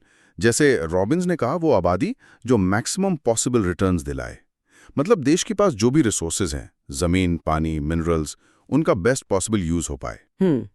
डाल्टन ने इसे और भी साफ कहा, ऑप्टिमम पॉपुलेशन वो है जो मैक्सिमम इनकम पर हेड दे। मैक्सिमम इनकम पर हेड, ठीक है। हाँ, और कैर सॉन्डर्स ने इसे इकोनॉमिक वेलफेयर, मतलब आर्थिक भलाई से जोड़ा, कि वो आबादी जो मैक्सिमम इकोनॉमिक वेलफेयर पैदा करे। तो मतलब सार यही है कि एक ऐसा पॉपुलेशन लेवल हो जहां देश ओवरऑल सबसे अच्छा परफॉर्म कर रहा हो और लोगों का जो लिविंग स्टैंडर्ड है वो सबसे ऊंचा हो। इसको ऐसे समझ सकते हैं जैसे एक क्लासरूम में कितने बच्चे हों कि टीचर सबको ठीक से पढ़ा पाए। या मान लीजिए कोई स्टार्टअप है तो शुरू में कितने लोग हों कि काम भी ठीक से चले और मतलब सब गड़बड़ ना हो जाए। हाँ, बिल्कुल सही एनालॉजी है। ये थियरी कुछ वैसा ही देश के स्केल पर सोचती है। इंटरेस्टिंग आइडिया तो है। पर देखिए, कोई भी थ्योरी कुछ मान्यताओं पर, कुछ अजम्पशंस पर टिकी होती है। तो ये थ्योरी क्या मानकर चलती है? इसके अजम्पशंस क्या हैं? हाँ, अजम्पशंस तो हैं और आप सही कह रही है, काफी स्ट्रिक्ट भी हैं। पहला ये मानती है कि किसी भी गिवन पॉइंट एंड टाइम पर देश के नेचुरल रिसोर्सेज फिक्स्ड हैं। फिक्स्ड मतलब जैसे आज भारत के पास जितना कोयला है या जंगल है या पानी है, वो अभी के लिए उतना ही है। हाँ, फ्यूचर में बदल सकता है, नया मिल सकता है, खत्म हो सकता है, पर एनालिसिस के लिए इसे कांस्टेंट मानते हैं। ठीक है, रिसोर्सेज फिक्स्ड मान लिए। और क्या? दूसरा, प्रोडक्शन की टेक्निक्स मतलब उत्पादन के तरीके, उनमें कोई बदलाव नहीं हो रहा। टेक्नोलॉजी कांस्टेंट है, जैसे खेती हो रही है वैसी होती रहेगी, कोई नई मशीन नहीं आ रही, कोई एआई नहीं आ रहा। अच्छा, नो टेक्नोलॉजिकल चेंज। हाँ। तीसरा, कैपिटल स्टॉक यानी फैक्ट्रीज, मशीन्स, इंफ्रास्ट्रक्चर, वो भी कांस्टेंट है। चौथा, लोगों की हैबिट्स एंड टेस्ट्स मतलब आदतें और पसंद, वो भी नहीं बदल रही हैं। सब वही चीजें कंज्यूम कर रहे हैं, लाइफस्टाइल सेम है। ये तो काफी रिजिड असम्पशंस है। बिल्कुल। पांचवा भी सुनिए, वर्किंग पॉपुलेशन का टोटल पॉपुलेशन से रेशियो कांस्टेंट रहता है, मतलब आबादी बढ़े या घटे, काम करने वाले लोगों का परसेंटेज उतना ही रहेगा। यह असलियत से तो काफी दूर लगता है, क्योंकि डेमोग्राफी बदलती है, बच्चे, बूढ़े। हाँ, ये तो प्रैक्टिकल नहीं लगता, पर थ्योरी इसे फिक्स्ड मानती है। और छठा, लेबर के वर्किंग आवर्स नहीं बदलते, सब मान लीजिए 8 घंटे ही काम कर रहे हैं। सातवां, बिजनेस करने के तरीके, मोड्स ऑफ बिजनेस ऑर्गेनाइजेशन, वो भी कांस्टेंट हैं। कोई नया स्टार्टअप कल्चर या ई कॉमर्स जैसा कुछ नहीं आ रहा। समझ गई। ये सब अजम्पशंस इसलिए हैं ताकि सिर्फ पॉपुलेशन साइज और पर कैपिटा इनकम के डायरेक्ट रिश्ते को स्टडी किया जा सके, बाकी सब चीजों को कांस्टेंट रखकर। एग्जैक्टली। अब इन अजम्पशंस के आधार पर थ्योरी कहती है कि पॉपुलेशन का एक अल्टीमेट साइज होता है, एक सही नंबर होता है जहां पर कैपिटा इनकम सबसे ज्यादा होती है। और अगर आबादी उस अल्टीमेट साइज से कम हो या ज्यादा हो तो पर कैपिटा इनकम कम हो जाएगी। देखिए, 2 सिनेरियोज हैं। पहला, अगर देश अंडर पॉपुलेटेड है, यानी आबादी ऑप्टिमम लेवल से कम है, तो क्या होगा? देश के पास रिसोर्सेज तो हैं, मान लीजिए जमीन बहुत है, पर उसे पूरी तरह इस्तेमाल करने के लिए लोग ही कम हैं। जैसे वो खेत वाला एग्जाम्पल, एक बड़ा सा खेत है पर 2 ही लोग काम कर रहे हैं, वो कितना उगा पाएंगे? सही बात है। ऐसे में अगर आबादी बढ़ती है तो रिसोर्सेज का बेटर यूटिलाइजेशन होगा, काम का बंटवारा होगा, प्रोडक्शन बढ़ेगा और पर कैपिटा इनकम भी बढ़ेगी। देश ऑप्टिमम लेवल की तरफ जाएगा। और दूसरा सिनेरियो, अगर आबादी ऑप्टिमम से ज्यादा हो गई, मतलब ओवर पॉपुलेटेड, हाँ, तब आती है दिक्कत। रिसोर्सेज पर दबाव बढ़ेगा, जमीन उतनी, पानी उतना ही, पर इस्तेमाल करने वाले ज्यादा हो गए। यहां इकोनॉमिक्स का वो famous law of diminishing returns काम करने लगता है। लॉ ऑफ डिमिनिशिंग रिटर्न्स मतलब ये कि हर नया आदमी जो प्रोडक्शन में जुड़ेगा वो पहले वाले से कम कंट्रीब्यूशन देगा। एक पॉइंट के बाद ज्यादा लोग होने से एफिशिएंसी घटने लगती है। उसी खेत पर अगर जरूरत से ज्यादा, मान लो 500 लोग लगा दें, तो शायद वो एक दूसरे के काम में ही रुकावट डालेंगे, भीड़ ज्यादा हो जाएगी और प्रति व्यक्ति उपज यानी एवरेज आउटपुट पर पर्सन कम हो जाएगी, पर कैपिटा इनकम कम गिरने लगेगी। अच्छा, तो ऐसे में आबादी कम करना फायदेमंद होगा। हाँ, थ्योरी के हिसाब से। सोर्स में इसे समझाने के लिए एक ग्राफ का भी जिक्र है, जरा उसे डिस्क्राइब करते हैं। मान लीजिए एक ग्राफ है, नीचे लेटी हुई एक्सिस पर पॉपुलेशन साइज है और खड़ी एक्सिस पर कैपिटा इनकम है। हाँ बिल्कुल। तो वो कर्व एक उल्टे यू जहां बनता है। शुरू में जब पॉपुलेशन कम है, मान लीजिए OE, तो जैसे जैसे पॉपुलेशन बढ़ती है OE से OF तक, पर कैपिटा इनकम भी ऊपर जाती है, EN से FM तक, कर्व ऊपर चढ़ता है। फिर एक पॉइंट आता है OF पॉपुलेशन साइज पर, जहां पर कैपिटा इनकम मैक्सिमम होती है, FM। ये कर्व का पीक है। यही पॉइंट OF ऑप्टिमम पॉपुलेशन को दिखाता है। और इस पीक के बाद अगर पॉपुलेशन OF से भी आगे बढ़ जाए OG तक, तो पर कैपिटा इनकम गिरने लगती है, FM से GH तक, कर्व नीचे जाने लगता है। तो OF से पहले का हिस्सा अंडर पॉपुलेशन दिखाता है, OF वाला पॉइंट ऑप्टिमम पॉपुलेशन है, और OF के बाद का हिस्सा जैसे FG रीजन ओवर पॉपुलेशन दिखाता है। सोर्सेस से थियरी का स्टैटिक वर्जन कहता है। स्टैटिक क्यों? स्टैटिक इसलिए क्योंकि ये एक फिक्स्ड पॉइंट इन टाइम की बात कर रहा है, जहां टेक्नोलॉजी, रिसोर्सेज, सब कुछ कांस्टेंट माना गया है, जैसे हमने अजम्पशंस में देखा था। अच्छा, एक और ग्राफ का भी जिक्र था जो एवरेज प्रोडक्ट ऑफ लेबर की बात करता है। वो क्या अलग है? पर भी पर कैपिटा इनकम जैसा ही है। वो ग्राफ भी यही दिखाता है कि एक पॉपुलेशन साइज जैसे OP तक एवरेज प्रोडक्ट बढ़ता है, पॉइंट L पर मैक्सिमम होता है और फिर ओपी के बाद गिरने लगता है। तो ओपी ऑप्टिमम लेवल हुआ। लेकिन उस दूसरे ग्राफ में एक इंपॉर्टेंट पॉइंट ये है कि वो दिखाता है कि ये ऑप्टिमम पॉइंट ओपी या एल पत्थर की लकीर नहीं है, ये डायनामिक है, बदल सकता है। डायनामिक कैसे बदल सकता है? सोचिए, अगर टेक्नोलॉजी इंप्रूव होती है, नए इन्वेंशंस होते हैं, प्रोडक्शन के तरीके बेहतर होते हैं, जैसे भारत में ग्रीन रेवोल्यूशन आया था, खेती की पैदावार एकदम से बढ़ गई, हाँ, बढ़ेगा। तो क्या होगा? एवरेज प्रोडक्ट ऑफ लेबर बढ़ जाएगा, तो पूरा कर्व ही ऊपर शिफ्ट हो जाएगा, जैसे एनपी से NP1 कर्व बन जाए। तब एक नया ऊंचा optimum population level OP1 possible हो जाएगा, जहां पर कैपिटा इनकम पहले से भी ज्यादा होगी, L1। मतलब बेटर टेक्नोलॉजी और रिसोर्सेज के मैनेजमेंट से एक देश ज्यादा आबादी को न सिर्फ सपोर्ट कर सकता है, बल्कि उनका स्टैंडर्ड ऑफ लिविंग भी इंप्रूव कर सकता है। वो स्वीट स्पॉट खिसक सकता है, ऊपर जा सकता है। ओके। थियोरी तो समझ आ गई, सुनने में काफी लॉजिकल भी लग रही है, पर क्या ये प्रैक्टिकल है? मतलब असल दुनिया में कितनी चलती है ये? इसकी कुछ कमियां, कुछ क्रिटिसिज्म्स भी होंगी जरूर। हाँ, बिल्कुल हैं। क्रिटिक्स ने कई पॉइंट्स उठाए हैं। सबसे पहली और शायद सबसे बड़ी क्रिटिसिज्म है no practical value. Practical value नहीं? हाँ, क्यों? क्योंकि रियल लाइफ में ये पता लगाना प्रैक्टिकली इम्पॉसिबल है कि किसी देश के लिए ऑप्टिमम पॉपुलेशन का वो सही नंबर क्या है। क्या वो 140 करोड़ हैं, 150 करोड़, 120 करोड़? कोई फॉर्मूला तो है नहीं, कोई थर्मोमीटर नहीं है जिससे नाप लें। हाँ, ये तो है। सरकार कैसे डिसाइड करेगी कि बस अब ऑप्टिमम आ गया, अब पॉपुलेशन रोक दो? ये तो नहीं हो सकता। बिल्कुल। तो पॉलिसी बनाने के लिए ये कॉन्सेप्ट डायरेक्ट गाइडेंस नहीं दे पाता। दूसरी बात, not an index of economic development. सिर्फ पॉपुलेशन साइज देखकर देश के डेवलपमेंट का अंदाजा नहीं लगा सकते। थ्योरी कहती है ऑप्टिमम साइज अच्छा है, पर क्रिटिक्स कहते हैं कि हो सकता है आबादी बढ़ते रहने से एनवायरनमेंट पर बुरा असर पड़े, रिसोर्सेज तेजी से खत्म हो, क्वालिटी ऑफ लाइफ गिरे। डेवलपमेंट के लिए पॉपुलेशन साइज के अलावा और भी बहुत सारे फैक्टर्स जरूरी हैं। Education, health, infrastructure, governance, stability, list लंबी है। और तीसरा क्रिटिसिज्म शायद अजम्पशन से जुड़ा हो, जैसे वो कांस्टेंट टेक्नोलॉजी वाली बात। नहीं, तीसरा क्वालिटी को लेकर है। Quality of people ignored. ये थ्योरी सिर्फ लोगों की गिनती, क्वांटिटी पर ध्यान देती है, उनकी क्वालिटी पर नहीं। क्वालिटी मतलब लोग कितने एजुकेटेड हैं, कितने स्किल्ड हैं, कितने हेल्दी हैं, कितने इनोवेटिव हैं, कितने ऑनेस्ट हैं, ये सब बातें प्रोडक्शन और वेलफेयर पर बहुत गहरा असर डालती हैं, है ना? हो सकता है कम आबादी वाले देश में लोग ज्यादा स्किल्ड और प्रोडक्टिव हों। जैसे सोचिए 10 IIT ग्रेजुएट्स शायद 100 अनस्किल्ड लोगों से ज्यादा इकोनॉमिक वैल्यू क्रिएट कर सकते हैं, पर थ्योरी इस क्वालिटी फैक्टर को पूरी तरह इग्नोर करती है। ये तो बहुत वैलिड पॉइंट है। हाँ। और चौथा, अदर फैक्टर्स इग्नोर्ड। ये थ्योरी सिर्फ इकोनॉमिक एंगल देखती है। ये सोशल फैक्टर्स जैसे समाज में बराबरी है या नहीं, पॉलिटिकल फैक्टर्स सरकार स्टेबल है या नहीं, पॉलिसीज कैसी हैं, हिस्टोरिकल फैक्टर्स देश का इतिहास कैसा रहा है, इन सब को इग्नोर करती है।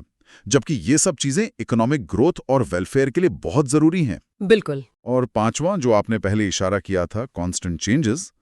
थियोरी के अजम्पशंस ही अनरियलिस्टिक हैं। रियल वर्ल्ड में टेक्नोलॉजी बदल रही है, रिसोर्सेज नए मिल रहे हैं या खत्म हो रहे हैं, कैपिटल बढ़ रहा है, लोगों की आदतें बदल रही हैं। तो जब ये सब चीजें बदल रही हैं, तो वो ऑप्टिमम नंबर भी तो कॉन्स्टेंटली बदलता रहेगा। वो एक मूविंग टारगेट है जिसे पिन पॉइंट करना नामुमकिन सा है। तो कुल मिला के ऑप्टिमम थ्योरी एक थ्योरेटिकल आइडिया है जो पॉपुलेशन और रिसोर्सेज के बीच बैलेंस का एक कॉन्सेप्ट देता है, पर रियल वर्ल्ड पॉलिसी मेकिंग के लिए शायद ज्यादा यूजफुल नहीं है। हाँ, मोटे तौर पर यही कह सकते हैं। ये सोचने पर मजबूर करती है कि पॉपुलेशन का साइज मैटर करता है, पर कितना और कैसे ये बताना बहुत मुश्किल है। अब पॉपुलेशन चेंज को समझने के लिए एक और बहुत महत्वपूर्ण पर्सपेक्टिव है, जो सिर्फ साइज की नहीं बल्कि पॉपुलेशन चेंज के पूरे प्रोसेस को देखता है। वो है demographic transition theory. Demographic transition theory, जनसांख्यिकीय संक्रमण सिद्धांत। हाँ, डेमोग्राफी यानी जनसांख्यिकी में वैसे तो थियोरीज कम हैं, डेटा और नंबर्स का खेल ज्यादा है, पर यह थ्योरी सोशल साइंसेस की सबसे वेल नोन और वाइडली डिस्कस्ड जनरलाइजेशंस में से एक मानी जाती है। अच्छा, तो ये क्या बताती है डेमोग्राफिक ट्रांजिशन थ्योरी? ये थ्योरी पॉपुलेशन चेंज का एक हिस्टोरिकल पैटर्न डिस्क्राइब करती है। ये बताती है कि कैसे सोसाइटीज आमतौर पर डेवलपमेंट के साथ एक स्टेज से दूसरे स्टेज में जाती हैं, पॉपुलेशन के टर्म्स में। कैसे स्टेजेस?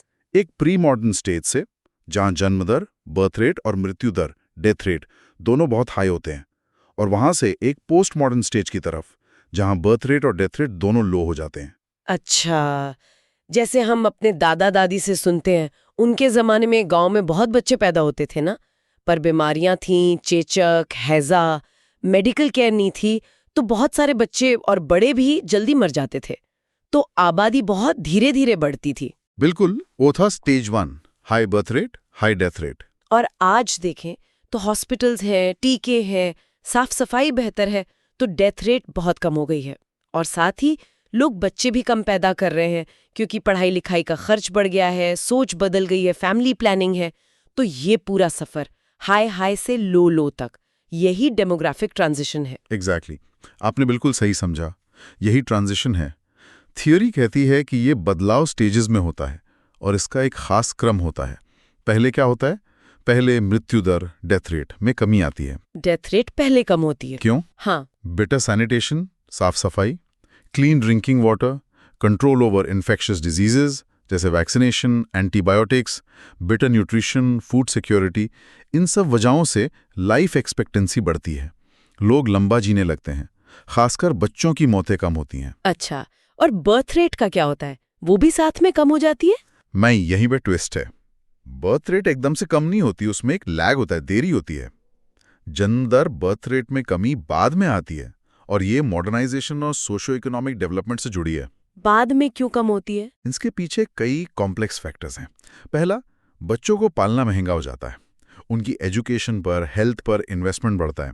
वो अब सिर्फ खेत में काम करने वाले सस्ते हाथ नहीं रहे। दूसरा, कल्चरल चेंजेस आते हैं। बच्चों को बुढ़ापे का सहारा मानने की सोच धीरे धीरे कम होती है। पेंशन्स या सोशल सिक्योरिटी सिस्टम्स डेवलप होते हैं। क्वालिटी ऑफ चिल्ड्रन पर फोकस बढ़ता है, क्वांटिटी पर नहीं। तीसरा और बहुत इंपॉर्टेंट, विमेंस एम्पावरमेंट। जैसे जैसे विमेंस एजुकेशन और एम्प्लॉयमेंट बढ़ता है, उनकी डिसीजन मेकिंग पावर बढ़ती है, फर्टिलिटी पर उनका कंट्रोल बढ़ता है, और वो अक्सर छोटे परिवार प्रेफर करती हैं। उनके लिए माँ बनना ही लाइफ का एकमात्र रोल नहीं रह जाता। चौथा, फैमिली प्लानिंग मेथड्स की अवेलेबिलिटी और एक्सेप्टेंस बढ़ती है। लोग कॉन्शियसली डिसाइड करते हैं कि कितने बच्चे चाहिए। और ये ट्रांजिशन, ये हाई हाई से लो लो रेट्स तक का सफर एक यूनिवर्सल फिनोमेना माना जाता है। मतलब थ्योरी कहती है कि ज्यादातर देश इसी रास्ते से गुजरते हैं। हाँ, उनकी स्पीड अलग अलग हो सकती है। थ्योरी ये समझाती है कि डेवलपमेंट के साथ ओवर पॉपुलेशन की समस्या अपने आप कम हो सकती है। हाँ बिल्कुल, ये मॉडल यही दिखाता है कि इकोनॉमिक डेवलपमेंट और मॉडर्नाइजेशन के साथ पॉपुलेशन ग्रोथ पैटर्न्स कैसे बदलते हैं। ये बर्थ रेट और डेथ रेट के बीच के गैप को देखता है। स्टेज 1 में दोनों हाई थे तो गैप कम था, ग्रोथ स्लो थी। फिर स्टेज 2 में डेथ रेट गिर गई पर बर्थ रेट हाई रही। यहीं पर गैप सबसे ज्यादा होता है और पॉपुलेशन तेजी से बढ़ती है। इसी को पॉपुलेशन एक्सप्लोजन कहते हैं। अच्छा, ये गैप ही पॉपुलेशन एक्सप्लोजन है। हाँ, फिर स्टेज 3 में बर्थ रेट भी गिरने लगती है और वो लो डेथ रेट के करीब आने लगती है। तो गैप फिर से कम हो जाता है और पॉपुलेशन ग्रोथ धीमी हो जाती है। और स्टेज 4 में दोनों लो हो जाते हैं तो ग्रोथ या तो स्टेबल हो जाती है या नेगेटिव भी हो सकती है। इसे आमतौर पर 4 स्टेजेस में बांटा जाता है। जी, तो स्टेजेस को थोड़ा डिटेल में देखते हैं। पहला स्टेज आपने बताया stage 1, the pre industrial stage. हाँ, ये वो दौर है जब सोसाइटी ज्यादातर एग्रेरियन होती है, टेक्नोलॉजी बेसिक है, या हाई बर्थ रेट्स और हाई डेथ रेट्स होते हैं। बर्थ रेट हाई क्यों? क्योंकि बच्चे इकोनॉमिक एसेट माने जाते थे, खेत में काम, घर के काम, बुढ़ापे का सहारा। इन्फेंट मोर्टेलिटी रेट भी बहुत हाई होता था, तो लोग ज्यादा बच्चे पैदा करते थे इस उम्मीद में कि कुछ तो सर्वाइव करेंगे। और डेथ रेट हाई क्यों? पुअर सैनिटेशन, साफ पानी की कमी, बार बार फैलने वाली महामारियां, एपिडेमिक्स, फैमिन, अकाल, और मेडिकल केयर तो ना के बराबर थी। नतीजा, पॉपुलेशन ग्रोथ बहुत धीमी होती थी या स्टेबल रहती थी। पॉपुलेशन स्ट्रक्चर बहुत यंग होता था, ज्यादा बच्चे कम बूढ़े, क्योंकि लोग ज्यादा जीते ही नहीं थे। फिर आता है स्टेज 2, द इंडस्ट्रियलाइजिंग स्टेज, या कहें डेवलपमेंट की शुरुआत। हाँ, जब देश इंडस्ट्रियलाइज होना शुरू करता है या हेल्थ और सैनिटेशन में सुधार आता है, यहां सबसे बड़ा चेंज होता है कि डेथ रेट्स तेजी से गिरने लगते हैं। क्यों गिरते हैं? 2 मुख्य कारण। पहला, इंप्रूव्ड फूड प्रोडक्शन और डिस्ट्रीब्यूशन। खेती बेहतर हुई, खाना ज्यादा लोगों तक पहुंचने लगा, भुखमरी कम हुई, दूसरा और ज़्यादा important, improved public health and sanitation.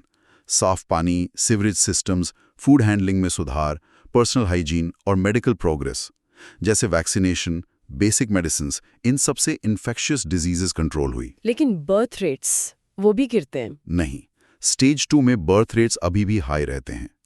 लोगों की सोच, उनके सोशल नॉर्म्स, फर्टिलिटी को लेकर उनके वैल्यूज, वो सब बदलने में टाइम लगता है। हाई बर्थ रेट और लो डेथ रेट का नतीजा पॉपुलेशन एक्सप्लोजन, जनसंख्या विस्फोट।